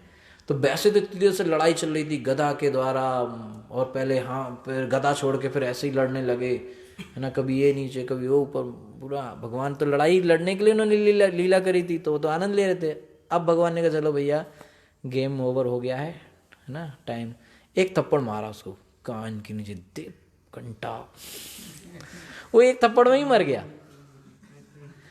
मतलब इसी से पता चल रहा है कि भगवान सिर्फ लीला कर रहे थे लड़ने की, मारना आता तो एक थप्पड़ दिया उतने में मर गया। देवी तो सोचे यार पहले ही मार देते। तो इस तरीके से भगवान वराहदेव ने हिरण्याक्ष का काम तमाम कर दिया। भगवान वराहदेव की। तो इस तरीके से यहाँ पर भगवान वराहदेव का पास टाइम लीला भागवतम में बताया गया। ठीक है, तो ये शंभु मनु को धरती नहीं मिल रही थी, उसके चक्कर में सारी कहानी आ गई, फिर धरती मिल गई तो शंभु मनु गए। तो उसके आगे शंभु मनु के वंश का वर्णन आता है। ठीक है, तो वहां पर परीक्षित महाराज प्रश्न पूछते हैं कि आप हमें शंभु मनु के बारे में बताइए, प्रजापतियों के बारे में बताइए। तो बताते हैं कि शंभु मनु के 5 संतानें थीं। ठीक है, 3 पुत्रियां 2 पुत्र। पुत्रियों के नाम देवहूति, आकुति, प्रसूति। पुत्रों के नाम उत्तानपाद और प्रियव्रत। इन्हीं 5 में 5 स्कंद तक कथा चलेगी। ठीक है, 5 स्कंद के बाद ये भागवतम में पहले से ही चल रहा है प्रभु जी। शुरू में बड़ा विस्तार से बताते हैं, बाद में लगते समय कम है तो जल्दी जल्दी कर देते हैं। तो सुखदेव गोस्वामी के साथ वैसे ही है। पहले 14 मनु की कहानी बतानी थी। पहले मनु की कहानी बताते बताते 3रा स्कंद निकल गया, 4था स्कंद निकल गया, 5वां स्कंद निकल गया, 6वां स्कंद निकल गया, 7वां स्कंद निकल गया। परीक्षित महाराज दिन तो 7 ही हैं और मनु 14 है, एक में इतने दिन निकल गए। तो फिर 8वें स्कंद में बाकी सब मनु की कहानी फटाफट कह डाली, है ना। तो गलत नहीं है कुछ भी। ठीक है, तो उसके बाद यहाँ से देवहूति, आकुति, प्रसूति 3 कन्याएं और उत्तानपाद और प्रियव्रत 2 पुत्र, इनकी कथा आएगी। तो देवहूति माता की कथा सबसे पहले बताई जा रही है ना। देवहूति माता बहुत ज़्यादा सुंदर थी, उनकी शादी हुई किससे? कर्दम ऋषि से। तो स्वयंभू मनु पूरे विश्व के राजा थे। ठीक है, 7 समुद्र 7 द्वीपों के राजा थे, पूरी धरती के राजा थे। तो कोई छोटी मोटी बात नहीं है इतना बड़ा राजा होना। तो इतने बड़ा राजा होना छोटी मोटी बात नहीं है, और उस राजा की बेटी होना तो बिल्कुल छोटी मोटी बात नहीं है ना। अभी कोई बड़ा बिजनेसमैन हो, बड़ा आदमी हो, उसको जितना वो नहीं रहता उतना उसके बच्चों को रहता है कि नहीं। अरे हम तो उसके बेटे हैं, है कि नहीं। तो ये उनकी बेटी थी। कौन? किसकी? मनु। ठीक है, तो अब इनकी होनी थी शादी। तो इनके घर आते थे नारद जी। अब नारद जी का काम चालू। नारद जी का काम क्या है? कैसे भी करके लोगों को भक्ति में फंसाओ, है ना। तो नारद जी आया करते थे, और नारद जी कर्दम मुनि के बारे में अक्सर चर्चा करते रहते थे इनके राज्य में आके, राजा के सामने। तो देवहूति उनके बारे में सुनती रहती थी। तो सुन सुन के देवहूति को कर्दम मुनि के प्रति आकर्षण हो गया। अब उन्हें जानकारी भी सारी हो गई कि कर्दम मुनि के पास कुछ भी नहीं है। कहाँ रहते हैं वो घर भी नहीं है, पहनने को कपड़े भी नहीं है, खाने को खाना भी नहीं है, पर फिर भी इनको उनसे आकर्षण हो गया। क्यों? कर्दम मुनि बिंदु सरोवर के पास जंगल में रहते थे। बस ऐसे ही अपना कुछ फल वल मिल गया, कभी कभार तो खा लिया, ऐसे ही बस एक ही काम करते थे, क्या? हरि नाम, भक्ति। तो चूंकि वो सिर्फ भक्ति करते थे, ये सबसे बड़ा गुण देख के देवहूति को इनसे आकर्षण हो गया कि भाई हमने तो शादी करनी है तो शुद्ध भक्त से ही करनी है, और इनसे बढ़िया भक्त कोई मिल नहीं सकता। क्यों नहीं मिल सकता? क्योंकि इस भक्त की तारीफ एक शुद्ध भक्त नारद जी कर रहे हैं। तो नारद जी जैसा व्यक्ति अगर बोल रहा है तो झूठ नहीं होगा। हमने जाके तो नहीं देखा, ठीक है, लेकिन नारद जी कह रहे हैं तो कर्दम मुनि शुद्ध भक्त ही होंगे। तो ये है वैदिक सभ्यता कि जब कोई शब्द प्रमाण आता है, कोई अथॉरिटी बोलती है तो उस पर विश्वास किया जाता है ना। आज की जैसे नहीं कि अपनी प्रोफाइल भेज देना, है ना, फिर हम उसमें चेक करेंगे, है ना, ऐसा नहीं, कह दिया तो बस इन्होंने ये मान लिया। अच्छा, फिर भी स्वयंभू मनु अपनी पुत्री और अपनी पत्नी शतरूपा को लेके गए लड़का देखने। तो ऐसा नहीं है कि अपनी पत्नी, मतलब लोग कहते ना कि वैदिक समाज में तो औरत को कोई दर्जा नहीं देते, ऐसा नहीं है। अगर नहीं देते तो इतना बड़ा राजा अपनी पत्नी को साथ लेके क्यों जाता? वो साथ लेके गया ना कि हम भी देखेंगे लड़का, आप भी देखना, हम दोनों जब राजी होंगे तभी शादी करेंगे। तो वहाँ लेके गए तो कर्दम मुनि के आश्रम में पहुंचे तो कर्दम मुनि से क्या बोला? पहले बताया कि हमारी लड़की है, इनके ये गुण हैं, ये हम आपसे विनम्र निवेदन करते हैं। इतना बड़ा राजा होके एक साधु से जिसके पास कुछ भी नहीं है और ये पूरी धरती के राजा हैं, पर फिर भी विनम्र निवेदन कर रहा है कि आप हमारी पुत्री का हाथ स्वीकार करें, है ना, कन्यादान। तो अब मान लो, अब आप सिचुएशन सोचो कि एक बिल्कुल ऐसी आदमी, गरीब आदमी, उसको कोई प्रेसिडेंट वगैरह आ जाए, भाई हमारी लड़की से शादी कर लो, वो क्या कहेगा? हैं, अपना नंबर आ गया, अपना टाइम आ गया, है कि नहीं? लेकिन कर्दम मुनि ने पता क्या कहा?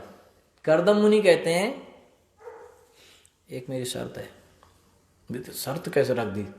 अरे बिना सोचे हाँ करो, ऐसा रिश्ता कहाँ आएगा? लेकिन नहीं, ये शर्त रख दी। पहले तो कहते हैं कि देखिए हमें पता है कि आपकी पुत्री के बारे में हमने सुना है, बहुत सद्गुण वाली है, सुंदर है, और हमने ये भी सुना है कि एक बार एक गंधर्व इनको देख के बेहोश होके गिर गया था, समझे? तो प्रभुपाद जी वहाँ तात्पर्य में लिखते हैं, हुआ क्या था कि देवहूति अपने महल की छत पर गेंद से खेलती थी। तो गेंद का खेल कोई नया नहीं है, तो गेंद से खेलती थी। तो जब गेंद ऊपर जाती थी तो ऊपर देखती थी, गेंद नीचे जाती थी तो नीचे देखती थी। तो उनकी आंखें और उनके झुमके ये सब हिलते थे, आवाज़ आती थी पायल की टिंकलिंग, है कि नहीं? तो एक गंधर्व ऊपर से जा रहा था जहाज में। तो जहाज भी पहले से चलते हैं, कोई नई चीज़ नहीं आई है, ठीक है? तो जहाज से जा रहा था वो अपने प्लेन से, सबके अपने अपने चार्टर्ड प्लेन होते थे, ठीक है? तो अपने प्लेन से जा रहा था। तो सोचने वाली बात यह है कि उसने वहाँ से पहले तो साउंड सुना पायल का, और वहाँ से उसने देवहूति की सुंदरता को देखा भी। प्रभुपाद जी एक अलग ही आइडिया देते हैं। तो प्रभुपाद जी समझाते हैं यहाँ पे कि सोचो कि या तो जहाज बहुत नीचे से जा रहा होगा, तो जहाज तो नीचे से जाते नहीं है, इसका मतलब है कि महल की दीवारें, महल की छत बहुत ही ऊंची थी। तो ये ना सोचें मॉडर्न जमाने के लोग कि हम ही बड़ी बड़ी बिल्डिंगें बना सकते हैं। वैदिक समाज में पहले से बड़ी बड़ी बिल्डिंगें बनती रही हैं। तो प्रभुपाद जी देखो क्या क्या समझाते हैं, है ना? नहीं तो कहानी ऐसी चली जाएगी कि वो देखा था और निकला था, बस हो गया। हमने कभी इस बात में सोचा कि जहाज भी, हम लोग कहते हैं अब ये टेक्नोलॉजी आई है। सारी टेक्नोलॉजी कब आई है? अभी आई है। पहले तो सब हम गोबर खाते थे, है ना? ऐसा थोड़ी है, पहले सारी टेक्नोलॉजी थी, जहाज भी बनते थे, सर्जरी भी होती थी, है ना? मरा आदमी जिंदा हो जाता था, अभी तो नहीं हो सकता, है ना? लाए संजीवन लखन जी आए, ना? हुआ नहीं हुआ है? अभी क्या क्या होता है, किडनी बदल जाती है, हार्ट भी बदल जाता है, पूरा खोपड़ी बदलती क्या, है ना? अभी हम आल्टर में गणपति को देखो ना, पहले सारी टेक्नोलॉजी थी, अब हमें नहीं पता है। तो प्रभुपाद जी कहते हैं कि पहले भी इतना विकास था कि महलों की दीवारें, छतें बहुत ऊंची हुआ करती थी। एनीवे, उसने देखा देवहूति की सुंदरता को, वो देखते ही गिर गया, जहाज समेत वो वहीं पे गिर गया। तो ये बात काफ़ी फेमस थी कि देवहूति के बारे में। तो कहते इतनी सुंदर है आपकी पुत्री, तो कौन मना करेगा, लेकिन मेरी एक कंडीशन है, मेरी शर्त है, ये है कि मैं इनसे शादी तो करूंगा लेकिन जैसे ही संतान होगी मैं संन्यास ले लूंगा। मैंने अभी शादी नहीं हुई है, संन्यास की पहले बात है ना, रिटायरमेंट प्लान है ना, शादी के पहले शादी के बाद है ना। वो मतलब अभी शादी नहीं हुई, अभी शादी की चर्चा चल रही, वो और वो क्या बात कर रहे हैं कि मैं रिटायरमेंट ले लूंगा, मैं संन्यास ले लूंगा, चला जाऊंगा, है ना। तो स्वयंभू मनु कहते हैं अपनी बेटी से और उनकी माँ से, देख लो ऐसे बोल रहा है लड़का, फिर बाद में हमसे नहीं कहना, बोल रहा है कि वो छोड़ के चला जाएगा, है ना, भक्ति करने के लिए। तो आजकल लोग कहते हैं कि अरे इससे मत करना, कहीं को साधु हो गया तो हमारी लड़की क्या करेगी। तो स्वयंभू ने मैंने भी कहा देखो आप, इसलिए वो अपनी पत्नी से भी राय ले रहे हैं, ऐसा नहीं कि जबरदस्ती चला रहे हो, अपनी पत्नी से भी राय लेते हैं और बेटी की भी पूरी इच्छा मान रहे हैं। ऐसा नहीं कि लोग कहते नहीं पहले जबरदस्ती होती थी अभी आया है, नहीं, पहले तो सबसे ज्यादा लड़कियों को फ्रीडम थी जो आज नहीं है। अभी मैं बता दूंगा तो सारी लड़कियों से नहीं है ना। पहले लड़कियों को शादी करने की पूरी फ्रीडम थी। क्या होता था पहले? स्वयंवर होता था, उसमें लड़के लोग आते थे, लड़की कंडीशन रखती थी ये इतना करके दिखाओ तब मुझसे शादी होगी। तो लड़के लोग आते थे लाइन से, है ना, सब करके दिखाते थे, जो कंडीशन पूरी करता था वही शादी करता था। आज की डेट में ऐसा नहीं है, आज की डेट में उल्टा कर दिया, लड़का कंडीशन रखता है पहले 10 लाख, एक मर्सिडीज, है ना, तभी मैं देखूंगा, है कि नहीं भाई, है ना, वो उसको जैगुआर चाहिए, है कि नहीं। तो ये समझने वाली बात है, ठीक है। तो उन्होंने कहा चलो कोई बात नहीं, आपको राजी है, लड़का कह रहा है कि वो जैसे ही संतान होगी वो छोड़ के चला जाएगा, तब क्या सोचना चाहिए ना। तो देवती कहती कुछ भी हो वो कृष्ण का शुद्ध भक्त है, मेरे को उससे ही शादी करनी है, वह बात खत्म। तो वहां पर उनकी शादी हो गई, ठीक है। शादी में ऐसा नहीं कि दहेज नहीं दिया गया, वहां दहेज भी दिया गया, ठीक है। तो दहेज का मतलब है, प्रभुपाद जी वहां लिखते हैं कि दहेज देना चाहिए। सुना सबने? लड़के वालों ने सुना बस है ना। तो वहां प्रभुपाद जी लिखते हैं कि दहेज देना चाहिए, ठीक है कि नहीं। तो दहेज होता क्या है भाई, अगर समझें, दहेज क्या होता है कि बेटी को माता पिता अपनी स्वेच्छा से कुछ भी गिफ्ट दे दें, वही दहेज है। और कुछ देना चाहिए, अपनी स्वेच्छा और क्षमता से अपनी बेटी को उसके साथ कुछ देना चाहिए, तो वो दहेज है। वहां पे लिखा गया है भागवतम में, प्रभुपाद जी तात्पर्य बताते हैं कि अगर किसी के पास क्षमता नहीं है तो वो एक फल देकर भी अपनी बेटी को विदा कर सकता है। अभी लड़के वाले नहीं सुनेंगे, है ना, कि वो एक फल दे के भी अपनी बेटी को विदा कर सकता है, वही दहेज है। अगर क्षमता है स्वयंभू मनु जैसी तो कुछ भी दो, लेकिन अगर क्षमता नहीं है तो एक फल दे के, लेकिन देना चाहिए कुछ भी साथ साथ, है ना, तभी कन्यादान पूरा होता है। वैदिक सिस्टम के हिसाब से तो कन्यादान जो करता है उसको, कन्यादान जो लेता है उसे कुछ शुल्क देना पड़ता है। यानी कि जो आजकल नोट्स गिन गिन के देते हैं ना, कौन देता है? लड़की वाला देता है ना।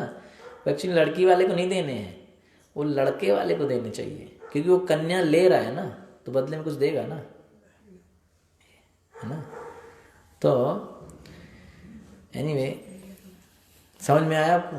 शादी हुई, मनु ने और शत्रुपा ने उनको कन्यादान किया, ठीक है। तो कन्यादान, इसलिए कल हम लोग बाल विवाह पर चर्चा कर रहे थे। तो कन्यादान तभी है जब वो कन्या है, ठीक है, नहीं तो क्या है कन्यादान, ठीक है कि नहीं। तो इस तरीके से उनकी शादी हुई। शादी के बाद अब समझिए कि जो माता देवहूति है वो किसकी पुत्री है? इतने बड़े राजा की। और उनकी शादी हुई किससे? कर्दम मुनि से। उसके पास क्या है? रहने को घर भी नहीं। अब अचानक वो महल में रहने वाली लड़की अचानक ऐसे घर में आ गई जहाँ पे रहने को घर भी नहीं है ना, तो उसका क्या होगा? अरे करम फूट गए मेरे, कहाँ शादी कर दी, कहाँ पटक दिया, है ना, ऐसी तो बोलेगी।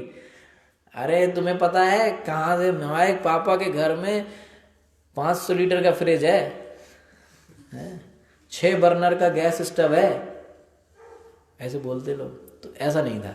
देवहूति ने बिल्कुल जो कर्दम मुनि की स्थिति थी उस हिसाब से व्यवहार किया, और कर्दम मुनि जो काम करते थे, क्या काम करते थे? भक्ति। तो पूरा टाइम माता देवहूति उनकी भक्ति में ही सहायता करती रहती थी। उनकी भक्ति करने के लिए जो जो जरूरत की चीजें हैं वो इकट्ठी करना, जंगल से हवन के लिए लकड़ी लाना, ये सब करती रहती थी। भागवतम में वर्णन आता है कि वो अपने शरीर का भी ध्यान नहीं देती थी। मतलब कि एक लिमिट होती है, व्यक्ति दूसरे का भला करेगा, सेवा करेगा, लेकिन एक अपने शरीर का तो ध्यान रखेगा। स्पेशली अगर लड़की हो तो थोड़ा बहुत तो अपने शरीर का ध्यान रखते ही हैं। लेकिन माता देवहूति ने अपने पति की सेवा में अपने शरीर के बारे में भी नहीं सोचा। आपने उनकी सुंदरता के बारे में सुना कि गंधर्व लोग अपने आप में सबसे सुंदर माने गए हैं।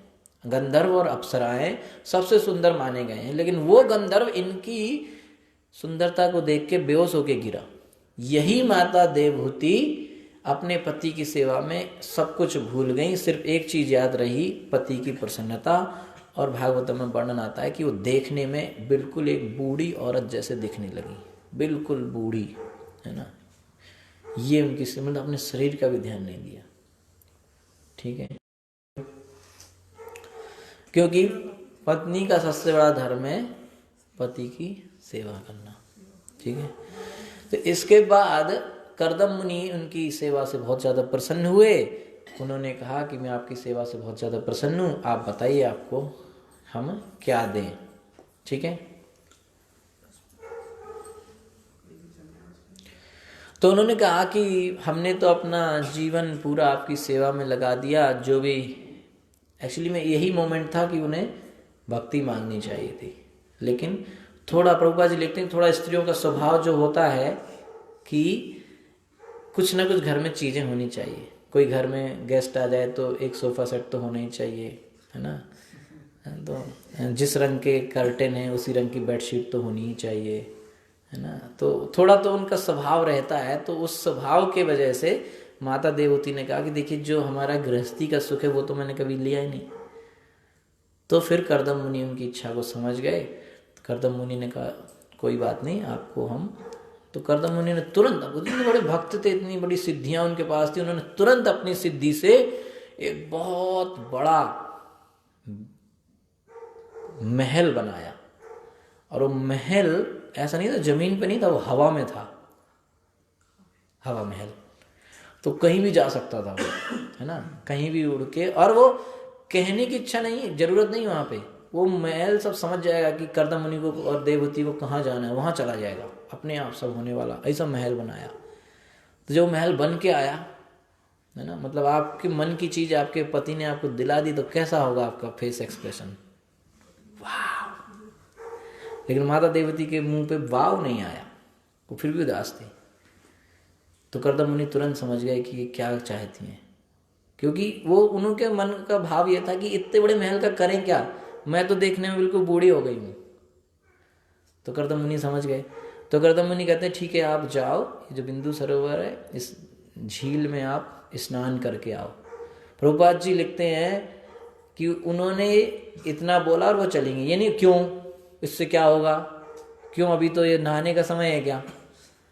पति ने बोला जाओ, वो चली गई तुरंत। नहा जैसे ही वो अंदर गई तो अंदर पूरा एक और सिस्टम चल रहा है। अंदर पूरा एक ब्यूटी पार्लर खुला हुआ था, हजारों वहाँ पे मेड सर्वेंट खड़ी हुई हैं। तो देवहूति कहती ये क्या हो रहा है। तो बोले हम आपकी सेवा के लिए हैं। बस उनको बिठाया, पूरा उनका मेकअप कर दिया, ऐसा नहीं कि ऊपर ऊपर से, पूरा। जब वहाँ से निकल के आई तो बिल्कुल जैसे उनके शादी के समय उनका सौंदर्य था वैसा ही सौंदर्य वापस, है ना। तब उनको लगा भाई इतना बड़ा घर हो तो उसकी मालकिन भी लगनी चाहिए ना कि उसकी मालकिन है। तो उनका भी ठीक है। तो उसके बाद कर्दम मुनि और देवहूति माता गए टूर पे, ठीक है। तो वो कहाँ गए, कश्मीर, स्विट्जरलैंड नहीं, वो गए सीधे स्वर्गलोक।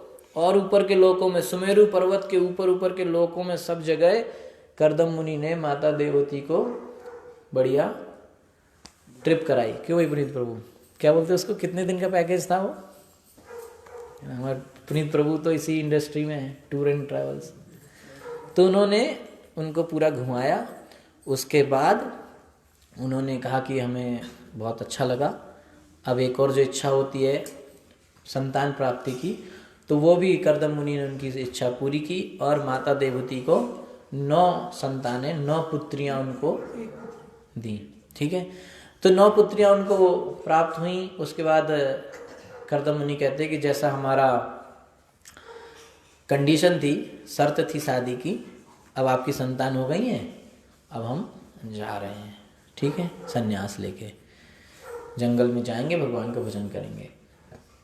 तो माता देवती ने सोचा कि ये तो 9 पुत्रियां हैं, इनकी तो शादी हो जाएगी, फिर मेरा ध्यान कौन रखेगा।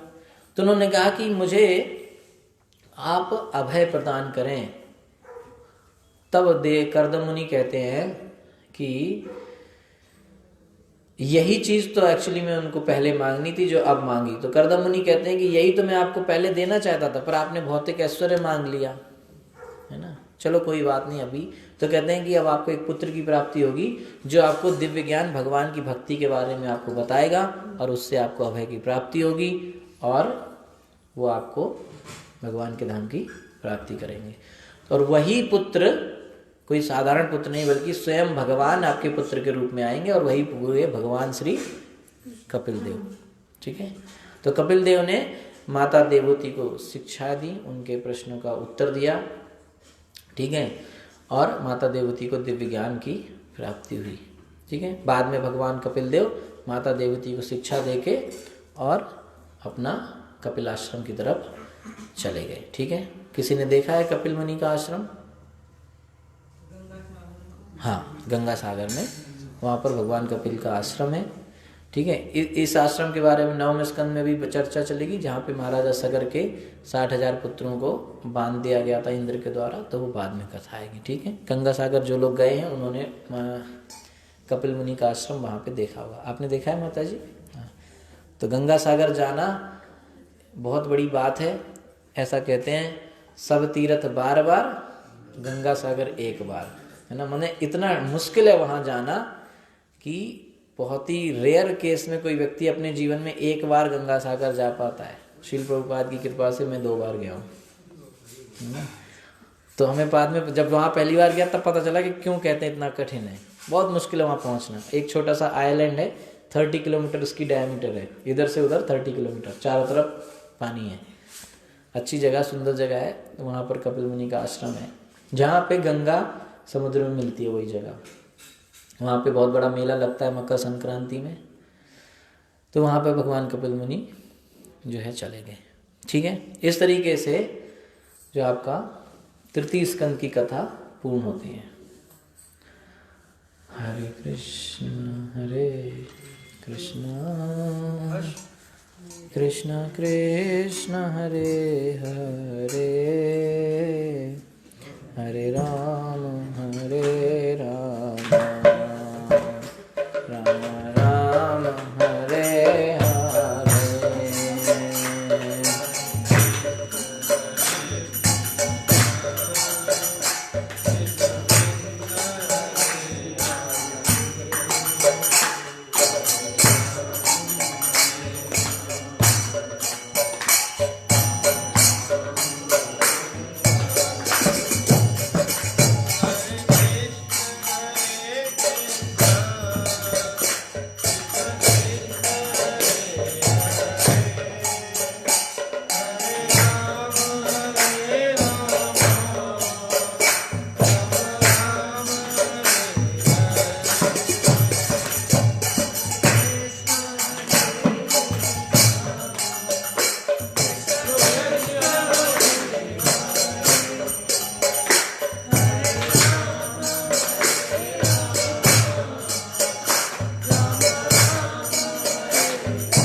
इसके बाद तो तृतीय स्कंद कहाँ खत्म हुआ?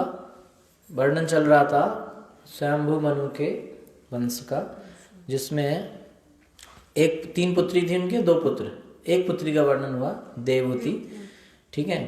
2 पुत्रियों के नाम आकुति और प्रसूति। तो देवहूति की शादी किससे हुई?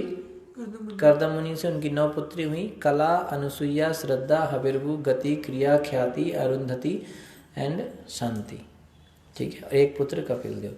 यही अनुसुईया की शादी हुई अत्रि से, उनके पुत्र हुए 3, है ना। आपने अनुसुईया कहानी सुनी होगी, है ना, सती अनुसुईया, सुना कि नहीं सुना, है ना। चित्रकूट कौन कौन गया है? नाम सुना चित्रकूट का नाम? वहाँ पे सती अनुसुईया का आश्रम है। भगवान राम वहाँ रुके थे, माता अनुसुईया ने सीता माता को शिक्षाएं दी थी। तो ये अनुसुईया है, इनके 3 पुत्र हुए। इन्होंने एक बार तपस्या करी थी, तो इन्होंने कहा कि अत्रि मुनि ने अनुसुईया ने क्या तपस्या की और प्रार्थना क्या करी कि वो भगवान जो सृष्टि बनाते हैं, सृष्टि का पालन करते हैं, सृष्टि का संहार करते हैं, हमारे पुत्र के रूप में आ जाएं। तो ब्रह्मा विष्णु शिवा तीनों आ गए सामने। भाई हमने तो एक चाहिए, एक को बुलाया था, आप 3 कैसे आ गए? उन्होंने, आपने कहा सृष्टि के बनाते तो ब्रह्मा जी, बोले हम आए। आपने कहा जो पालन करते तो विष्णु, बोले हम आए। और जो श्रृंगार करते शंकर जी, बोले हम आए। अब तो हम आ गए, अब तो आपको रखना पड़ेगा। तो इस तरह से उनके 3 पुत्र हुए। तो ब्रह्मा जी के जो तेज से हुए, वो ब्रह्मा जी के अंश जिन्हें कहा गया, वो हुए सोम, है ना। और शंकर जी से दुर्वासा और विष्णु से दत्तात्रेय, ठीक है। तो 3 पुत्र हुए अनुसुईया के, दत्तात्रेय, सोम माने चंद्रमा, और दुर्वासा। दुर्वासा ऋषि सब जानते हैं, जो नहीं जानते उनको गुस्सा पड़ेगा, ठीक है। तो जो दूसरी पुत्री थी आकुति शांभु मनु की, उनकी शादी हुई प्रजापति रुचि से। उनके एक पुत्र हुए यज्ञ, जो कि स्वयं भगवान के अवतार थे, यज्ञ पुरुष, ठीक है। और यज्ञ और माता दक्षिणा, जो कि उनकी पत्नी थी लक्ष्मी स्वरूपा, उनसे 12 पुत्र हुए, जिनको तुषितास बोला जाता है। 12 उनके पुत्र हुए। तीसरी पुत्री स्वयंभू मनु की प्रसूति, जिनकी शादी हुई दक्ष प्रजापति से, ब्रह्मा के जो पुत्र थे। दक्ष प्रजापति से उनकी 16 पुत्रियां हुई। श्रद्धा, मैत्री, दया, शांति, तुष्टि, पुष्टि, क्रिया, उन्नति, बुद्धि, मेधा, तृक्षा, हिरी, मुरी, स्वाहा, स्वधा एंड सती, ठीक है। 16 पुत्रियों में सबकी कहानी शॉर्ट में बता के सती के बारे में बताते हैं कि सती की शादी किससे हुई? भगवान शंकर से, ठीक है। तो एक बार की बात है कि कहीं पे यज्ञ हो रहा था, दक्ष ने कुछ यज्ञ किया था, वहाँ पर दक्ष प्रजापति है, तो वो जैसे ही आया तो सब लोग खड़े हो गए, लेकिन ब्रह्मा जी और शिव जी नहीं खड़े हुए। तो दक्ष ने कहा ब्रह्मा जी नहीं खड़े हुए, कोई बात नहीं, हमारे पिता है, ये क्यों नहीं खड़ा हुआ? ये कौन है? ये मेरा दामाद है, इसको तो खड़ो जरूर खड़ा होना चाहिए, मुझसे छोटा है, रिश्ते में छोटा है, पोस्ट में भी छोटा है, मैं प्रजापति हूँ, है ना, तो क्यों नहीं खड़ा? शंकर जी को इससे कोई मतलब नहीं कि भैया तू कब आया, वो अपने भगवान राम के भजन में ही लीन रहते हैं, तो उनको उन्होंने ध्यान ही नहीं दिया। उनके अंदर कोई ऐसा विचार नहीं था कि मैं इसका अपमान करना चाहता हूँ इसलिए नहीं खड़ा होना है, ये क्या है वो। लेकिन चूंकि ये दक्ष के अंदर इतना घमंड था अपनी पोस्ट का कि इसको लगा भाई क्यों नहीं खड़ा हुआ, पर ये चिढ़ गया, है ना, बहुत अपमान किया शंकर जी का। शंकर जी अपना वहाँ से उठ के आ गए, छोड़ो यार, इससे कौन पंगा लेगा। तो ये बात उसके दिमाग में पहले से भरी हुई थी, तो वो हमेशा सोचता रहता था कि शंकर जी को नीचा दिखाओ कैसे भी करके। तो एक बार उसने दूसरा यज्ञ किया, बहुत बड़ा यज्ञ किया, और उस यज्ञ में उसने सबको बुलाया सिवाय शंकर जी के। शिव जी को उन्होंने इनविटेशन कार्ड नहीं भेजा। शिव जी कोई फर्क नहीं पड़ता, बुलाओ तो भला, ना बुलाओ तो नहीं, हमको कोई फर्क नहीं पड़ता। लेकिन उस दिन क्या हुआ, जिस दिन यज्ञ था उस दिन सारे लोग जा रहे थे। कहाँ? बहुत बड़ा यज्ञ था, सभी देवी देवता जा रहे थे दक्ष के यहाँ पे। तो और भी उनकी अब कितनी 16 बहनें थी सती की, 15 बहनें, तो वो सबको बुलाया था। अब जैसे किसी के 3-4 लड़कियां हों और घर में कोई फंक्शन हो, 3 को बुलाए, चौथी को ना बुलाए, तो उसको पता चलेगा अच्छा सभी बहनों को बुलाया, मुझे नहीं बुलाया पापा ने, कितनी गलत बात है। तो ऐसा ही क्या हुआ कि सब जा रहे थे, तो जाते जाते शंकर जी के सामने कैलाश के ऊपर से भी जा रहे थे कुछ लोग, चर्चा करते जा रहे, चलो चलो बढ़िया वहाँ पे ये होगा वो होगा। तो इन्होंने, सती ने सुना कि क्या चल रहा है, कहाँ जा रहे, पूछे कहाँ जा रहे हो आप लोग? अरे आपके पिता दक्ष ने इतना बड़ा यज्ञ किया, आप नहीं जा रहे, आपको नहीं बुलाया? और थोड़ा नमक मिर्चा लगा दिया। अरे हमको नहीं बुलाया, क्यों नहीं बुलाया? तो अब इनके मन में लगा कि सारी बहनें आएंगी वहाँ पे, कितनी बढ़िया चिट चैट होएगा, गॉसिप होएगा, बढ़िया मज़ा आएगा, हमें भी जाना चाहिए। हम लोग अपना, प्रभुपाद जी लिखते हैं वहाँ पे कि उनके अंदर रहता है ना, वो सती ने बहुत मिन्नतें करी है ना शंकर जी से। तो फिर उन्होंने सोचा कि हमें तो बुलाया नहीं है, तो अब कैसे करें? तो शंकर जी के पास गए, तो शंकर जी से उन्होंने थोड़ा समझाने की कोशिश करी। इन्हें पता है कि शंकर जी जाएंगे तो है नहीं, लेकिन फिर भी प्रयास करने में क्या बुराई है। देखो ऐसा है, इन्हें शायद भूल गए होंगे, फिर भी हम लोग तो, हम तो उनकी बेटी हैं, बिना बुलाए जा सकते हैं, पिता के घर में बुलाने की क्या जरूरत है ना, ऐसे ही जा सकते हैं। तो शंकर जी कहते हैं अभी तो आप खूब बोल रहे हो है ना, वहाँ जाके जब वो मेरा अपमान, ऐसा ही होता है अक्सर, पहले तो कहते पिता के घर चलना है चलना, बाद में वहाँ जाके जब हस्बैंड की वो गाली गलौच होती है तब कहते हैं मेरे हस्बैंड को ऐसे कैसे बोला। तो शंकर जी बोले तो अभी आप कह रहे हो कि पिता का घर है, भूल गए होंगे, चलो बिना बुलाए जाने में भी कोई बुराई नहीं है, वहाँ पे मेरी बहनें आएंगी, सबसे मिलूंगी, कितना अच्छा लगेगा। लेकिन जब वहाँ जाओगी और ये देखोगी कि वो मेरा अपमान कर रहा है, तब आपसे रहा नहीं जाएगा और आप आत्महत्या कर लोगी। शंकर जी ने पहले बता दिया, अरे नहीं नहीं नहीं ऐसा कुछ नहीं है, कोई बात नहीं, चलो है ना। तो उनको सबको रहता है, वहाँ पे आएंगे लोग, अपना अपना नए नए गहने सब ज्वेलरी पहन के आएंगे सब, तो बड़ा अच्छा लगता है ना, दिखाओ एक दूसरे को कि देखो हमने ये वाली साड़ी खरीदी थी करवा चौथ पे है ना, ये वाला था वो वाला, तो उनको अच्छा लगेगा है ना। शादियों में यही तो होता है, सब लोग इसलिए आते हैं, नहीं तो जिसकी शादी हो उसको देखो जाओ है ना। तो फिर सती ने, तो शंकर जी कहते हैं कि भाई ऐसा है, आपने जाना है तो आप चले जाओ है ना, हम तो नहीं जाएंगे। तो फिर सती मानी नहीं, वो चली गई।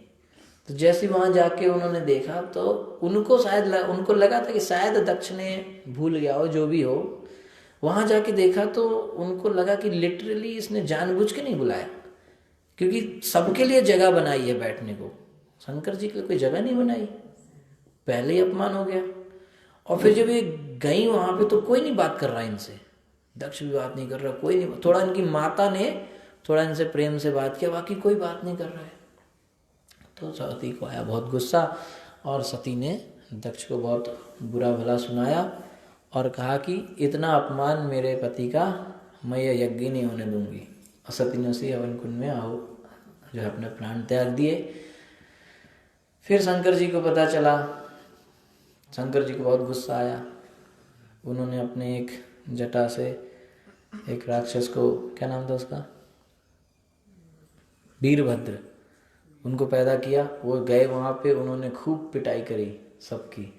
तो जितने लोग, जो जब दक्ष का अपमान, शंकर जी का अपमान हो रहा था तो जो हंस रहा था उसके दांत निकाल लिए, जो दांत निकाल के हंस रहा था उसके दांत निकाल लिए, जो जीभ निकाल के हंस रहा था उसकी जीभ निकाल ली, जो हाथ से ताली बजाया उसके हाथ तोड़ दिया, ऐसे करके मारा। शंकर जी से पंगा नहीं लेना, ठीक है। वैसे तो भोले हैं, लेकिन वो फिर गुस्सा आया तो बहुत खतरनाक है। और जो यज्ञ कुंड था उसमें तो शंकर जी के जो गण थे उन्होंने उसमें जाके टॉयलेट कर दिया, एलियो है ना, उसमें जाके पूरा पूरा यज्ञ कुंड का नाश कर दिया उसको। और सब एक एक, किसी की दाढ़ी निकाल ली है ना, किसी के दांत निकाल लिए, खूब मारा पीटा सबको। और दक्ष का तो सिर काट के उसी यज्ञ कुंड में दे दिया, ले उसी की आहुति दे दी। इस तरीके से जो है वो यज्ञ का, दक्ष के यज्ञ का नाश हुआ। बाद में जो है सबने शंकर जी को समझाया, शंकर जी शांत हुए। बाद में जो है सारी देवी देवताओं ने शंकर जी से प्रार्थना करी, शंकर जी ने दक्ष के ऊपर कृपा करी, दक्ष को जो है सर्जरी करके एक बकरे का सिर लगा दिया, है कि नहीं। तो इस तरीके से जो है दक्ष के यज्ञ का नाश हुआ। यहाँ पर समझने वाली बात है कि दक्ष ने इतना बड़ा वैष्णव अपराध किया भगवान शिव के प्रति, इसके उसको इतना बड़ा दंड भुगतना पड़ा। बाद में शंकर जी ने उसे माफ तो कर दिया था, लेकिन वो अपने आप को सहन नहीं कर पाया, बाद में उसने अपना शरीर छोड़ दिया था, जो बकरे वाला सिर मिला था। और बाद में यही दक्ष प्रजापति अपना शरीर छोड़ दिए, बाद में उसी वंश में आगे फिर से ये प्रचेताओं के पुत्र के रूप में पैदा हुए और फिर इन्होंने जो है अच्छे से सृष्टि किया। ठीक है, तो इस तरीके से यहाँ पर दक्ष के वंश का, दक्ष के यज्ञ का नाश की कथा आती है, किस तरीके से हुआ। ओके, उसके बाद तो जो 3 पुत्रियां कौन कौन सी, देवती, आकुति, प्रसूति। देवती की शादी हुई कर्दम मुनि से, उसका वर्णन हुआ। आकुति की शादी हुई रुचि प्रजापति से, उनके पुत्र हुए यज्ञ जो भगवान के अवतार थे। और प्रसूति की शादी हुई थी दक्ष प्रजापति से, तो ये तीनों पुत्रियां का वर्णन हुआ। ठीक है, शंभु मंदिर। इसके बाद आया पुत्रों का वर्णन, तो उसमें पहले पुत्र थे महाराज प्रियव्रत और दूसरे उत्तानपाद। तो पहले उत्तानपाद की कथा आई। उत्तानपाद के 2 पत्नियां थीं, सुरुचि और सुनीति। तो उनके 2 बेटे थे, ध्रुव महाराज और उत्तम। कौन किसका बेटा था? हाँ, सुनीति के ध्रुव महाराज। ठीक है, तो कहानी ध्रुव महाराज की सबको पता है ना।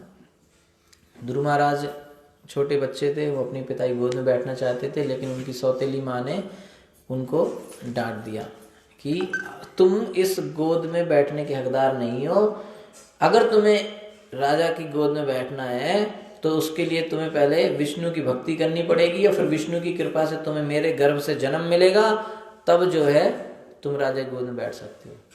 तो छोटा सा बच्चा था, बैठ जान देते, क्या दिक्कत थी। लेकिन नहीं, वो इतना उसको अहंकार था। और राजा उत्तानपाद भी अपनी छोटी रानी को ज़्यादा प्रेम करता था, तो वो उस बात की वजह से कि रानी बुरा ना मान जाए, उस समय कुछ बोल भी नहीं पाया कि तुम छोटे से बच्चे को क्यों अननेसेसरली डांट रही हो। तो ध्रुव वहाँ से पहले तो उसने अपने पिता की तरफ देखा कि ये मुझे डांट रही, तो पिताजी कुछ बोलेंगे। जब उसने बच्चे ने देखा कि पिताजी कुछ नहीं बोल रहे हैं, तो सीधे रोता हुआ कहाँ गया? अपनी माँ के पास, और माता से बोला कि ऐसा ऐसा बात हुआ है। तो माता बोलती है कि हम भी क्या करें, आपके पिताजी तो हमको नौकरानी भी नहीं समझते, है ना। तो जो तुम्हारे साथ हुआ अच्छा ही हुआ, ठीक है। तो कहता नहीं, मुझे तो अपने पिता, अब था तो छत्री का बेटा, उसके अंदर गुस्सा भी था। तो बोला मुझे इतना बड़ा सिंहासन चाहिए जो मेरे पिता क्या, उनके पिता के उनके पिता से भी ऊंचा हो, परदादा से ऊंचा सिंहासन चाहिए। और परदादा उनके ब्रह्मा से भी ऊंची पोजीशन मुझे चाहिए। किसने कहा? तो उनकी माता कहती है कि देखो ऐसा है, जो तुम्हारी सौतेली माँ ने बोला है वो वैसे बात तो सही है, उस पर ध्यान दो। देखिए यहाँ पे उसका नाम है सुनीति, तो वो सही नीति बता रही है ना। वही नहीं करे अच्छा चलो देखते हैं कौन है, कैसे उसने तुमको डांटा, चलो हम बताते हैं, ऐसा नहीं। उसने कहा देखो ये सब फालतू की बात है ना, ये सब भौतिक चीजें हैं। अगर आपको कुछ चाहिए है तो जो आपकी सौतेली माँ ने बोला है ना कि विष्णु की शरण में जाओ, तो वो सही बोला है। उसकी बात, उसको गुस्सा मत करो। उसकी जो ध्रुव की जो असली माँ है वो कितना अच्छा ज्ञान दे रही है उसको, कि वो अपनी सौतेली माँ पे गुस्सा मत करो। उन्होंने आपको बहुत ध्यान की काम की बात बताई है कि अगर आपको कुछ चाहिए तो आपको विष्णु दे सकते हैं। तो आप ये सब क्या, जाओ आप विष्णु के, हमारे पास कुछ नहीं है, मेरे पास रोने से कुछ नहीं होगा। तो एक माँ अपने 5 साल के बच्चे को कहाँ भेज रही है? जंगल में, है ना, कि जाओ। आजकल तो लोग कहते हैं अरे बाबू जी अभी क्या, अभी वहाँ बच्चा तो 15 साल का, अभी कैसे भक्ति कर लेगा। और यहाँ माता सुनी थी उसको 5 साल में, तुम जाओ, क्या है चक्कर में पड़े हो, एग्जाम हैं, जाओ भक्ति करो। तो ध्रुव महाराज सीधे वहां से गए जंगल की तरफ। इतनी तीव्र इच्छा उस 5 साल के बालक के हृदय में भगवान की भक्ति करने की। अब उसको ये नहीं पता कि क्या है भक्ति, क्या है, कैसे करते, कुछ नहीं पता। उसको इतना पता है कि मुझे क्या चाहिए, अपने दादा से भी ऊंचा सिंहासन। कौन दे सकता है? मम्मी ने कहा था कृष्ण दे सकते हैं। उसने मुझे कहाँ मिलते हैं, बोलती हमें पता नहीं है, सुना है कि जंगल में मिलते हैं। तो वो कहाँ गई? जंगल में। अब चूंकि भगवान के भक्ति करने की जब इच्छा मन में आ जाती है तो भगवान उसकी परीक्षा लेते हैं कि कितनी इच्छा है सही में। और अगर अच्छी स्ट्रॉन्ग डिजायर है तो भगवान उसको एक गुरु भेजते हैं उसके पास। तो गुरु उसको क्या देता है? मंत्र देता है, दीक्षा देता है, दिशा निर्देश, गाइडेंस सब देता है कि कैसे भक्ति करनी है। ठीक है। तो जैसे ही ध्रुव महाराज जा रहे थे तो तुरंत भगवान ने नारद जी को भेजा। नारद जी आए। नारद जी ने मुझे, कहाँ जा रहे बेटे? हम जा रहे जंगल। जंगल में क्या करोगे? चलो बाहर आराम से जलेबी खाएंगे, घर चलो। बोला देखो ऐसा है, अगर आप मेरे को ये बता सकते हो कि नारायण कहाँ मिलेंगे, नारायण को कैसे प्रसन्न करूँ, तो ही मेरे से बात करो, नहीं तो हटो। तो नारद जी कहते तो बच्चे गुस्सा नहीं करते, अरे छोटा मोटा किसी ने कुछ कह दिया, कोई बात नहीं, चलो चलो घर चलो। अगर हमने बात आपको बता दी ना, नारायण की प्राप्ति कैसे होगी ये पता है तो बोलिए, नहीं तो साइड हो जाइए। तब नारद जी ने सोचा कि बच्चे के अंदर दृढ़ विश्वास है, तो उन्होंने कहा ठीक है, ओम नमो भगवते वासुदेवाय, ये मंत्र है, इसको आपने जप करना है। कहाँ? बोले मथुरा जाओ, मधुबन में जाओ, वहाँ पे आप भक्ति करो, इस मंत्र की तपस्या करो, और आप अच्छे से करेंगे तो आपको भगवान प्राप्ति होगी, और जो आपको चाहिए वो प्राप्त हो जाएगा। ध्रुव महाराज गए वहाँ पे, 6 महीने के अंदर में ऐसी तपस्या किसी ने करी, सिर्फ 6 महीने में भगवान उनके सामने। क्यों? क्योंकि उनको अपने गुरु नारद जी के वचनों पर विश्वास था, जैसा बोला था वैसे ही किया। 6 महीने में भगवान उनके सामने। और पहले तो सिर्फ जाके सिर्फ पत्तियां खाई, है ना। पहले एक फल खाया, कैथा एक फल होता है, पहले वो खाते थे, फिर 7 दिन में कुछ पत्तियां खा ली, ऐसे करते। अंत में क्या हुआ, 15 दिन में एक बार सांस लेते थे। तो इस तरीके से सांस रोक ली तो उनकी तेज से पूरे ब्रह्मांड की सांस रुक गई, पूरा हवा रुक गई, सब रुक गई, सब कुछ हिल गया, सब कुछ स्तब्ध, सारे लोगों की सांस रुकने लगी। तब सब लोग ब्रह्मा जी के पास गए, भगवान के पास, क्या हो रहा है, क्या हो रहा है? ब्रह्मा जी बोले चलो भगवान के पास देखते हैं क्या हुआ। भगवान बोले अरे कुछ नहीं हुआ, मेरा एक भक्त है, उसने थोड़ी भक्ति कर ली, और आज तक आप लोगों को एक्सपीरियंस नहीं है इतनी फास्ट भक्ति का, इसलिए आप लोग थोड़ा घबरा गए हैं, मैं जाके हैंडल कर लेता हूँ। भगवान आए ध्रुव महाराज के पास, और ध्रुव महाराज के सिर पर अपना शंख ऐसे टच करा दिया। तो ध्रुव महाराज को सिर्फ इतना पता था कि नारायण की भक्ति करनी, ये मंत्र है, और इससे मुझे सब मिल जाएगा। लेकिन जैसे ही भगवान का दिव्य शंख उनके हृदय, उनके सिर में टच हुआ, उनको पूर्ण रूप से दिव्य ज्ञान की प्राप्ति हो गई। और जैसे ही भगवान का दर्शन हुआ, ध्रुव महाराज प्रसन्न हो गए।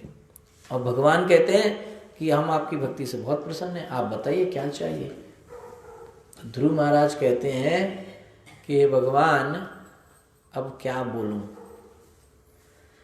मैं मूर्ख था।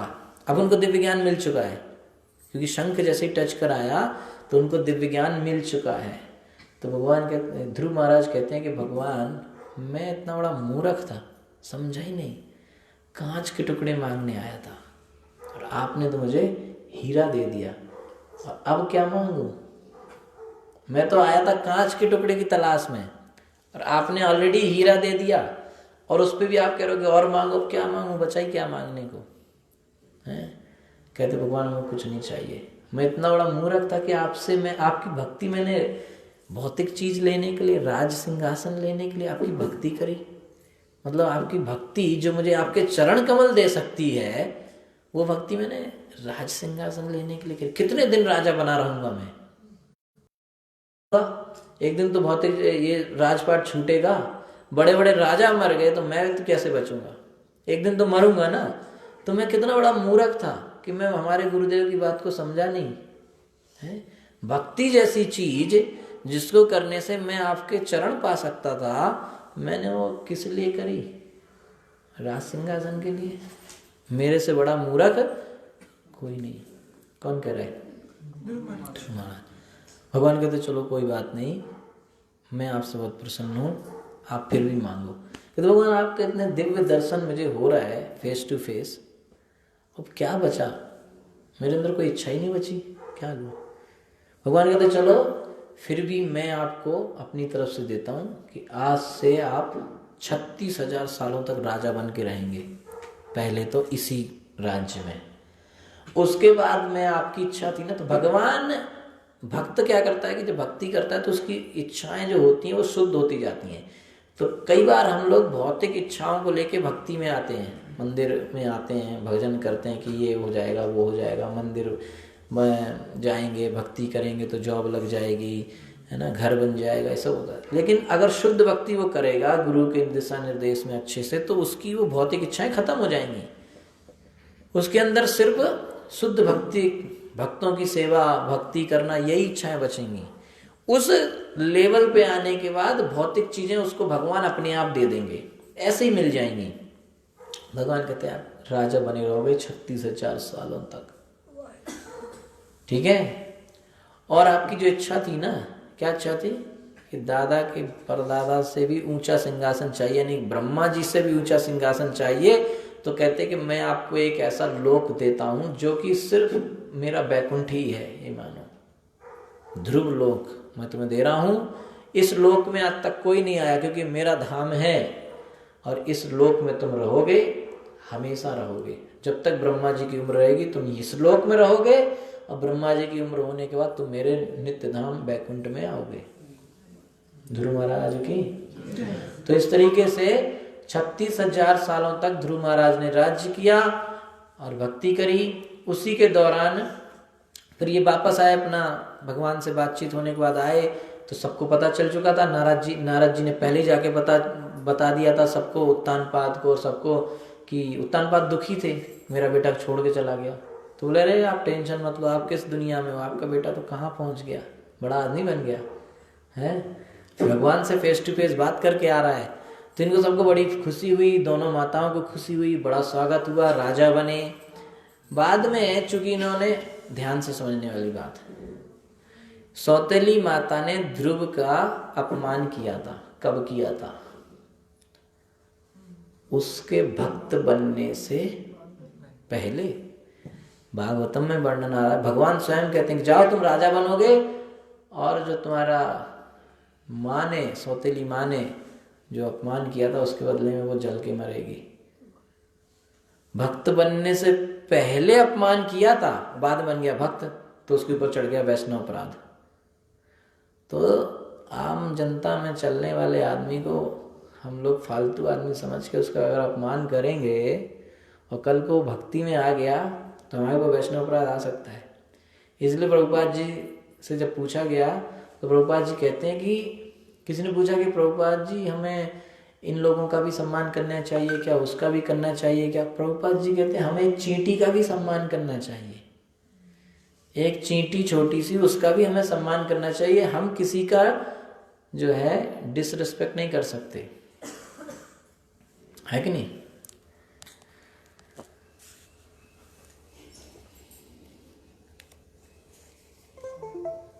ओके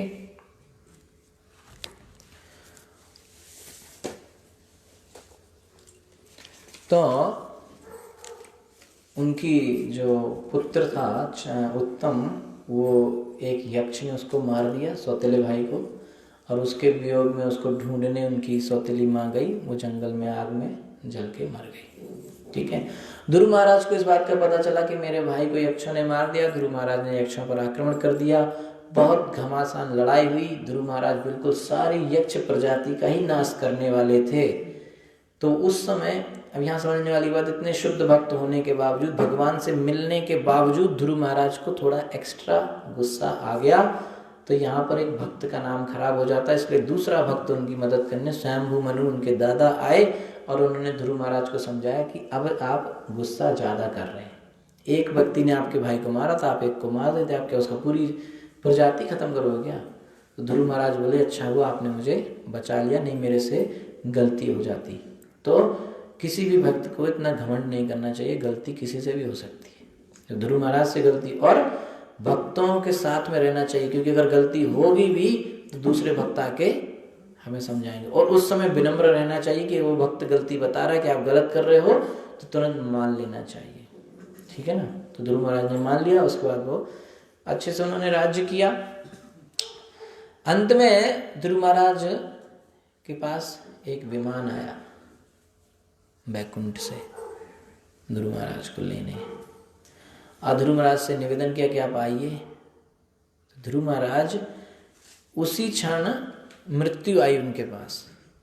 तो मृत्यु ने ध्रुव महाराज को प्रणाम किया और ध्रुव महाराज ने मृत्यु के सिर पर पैर रख के वैकुंठ के विमान में चले गए।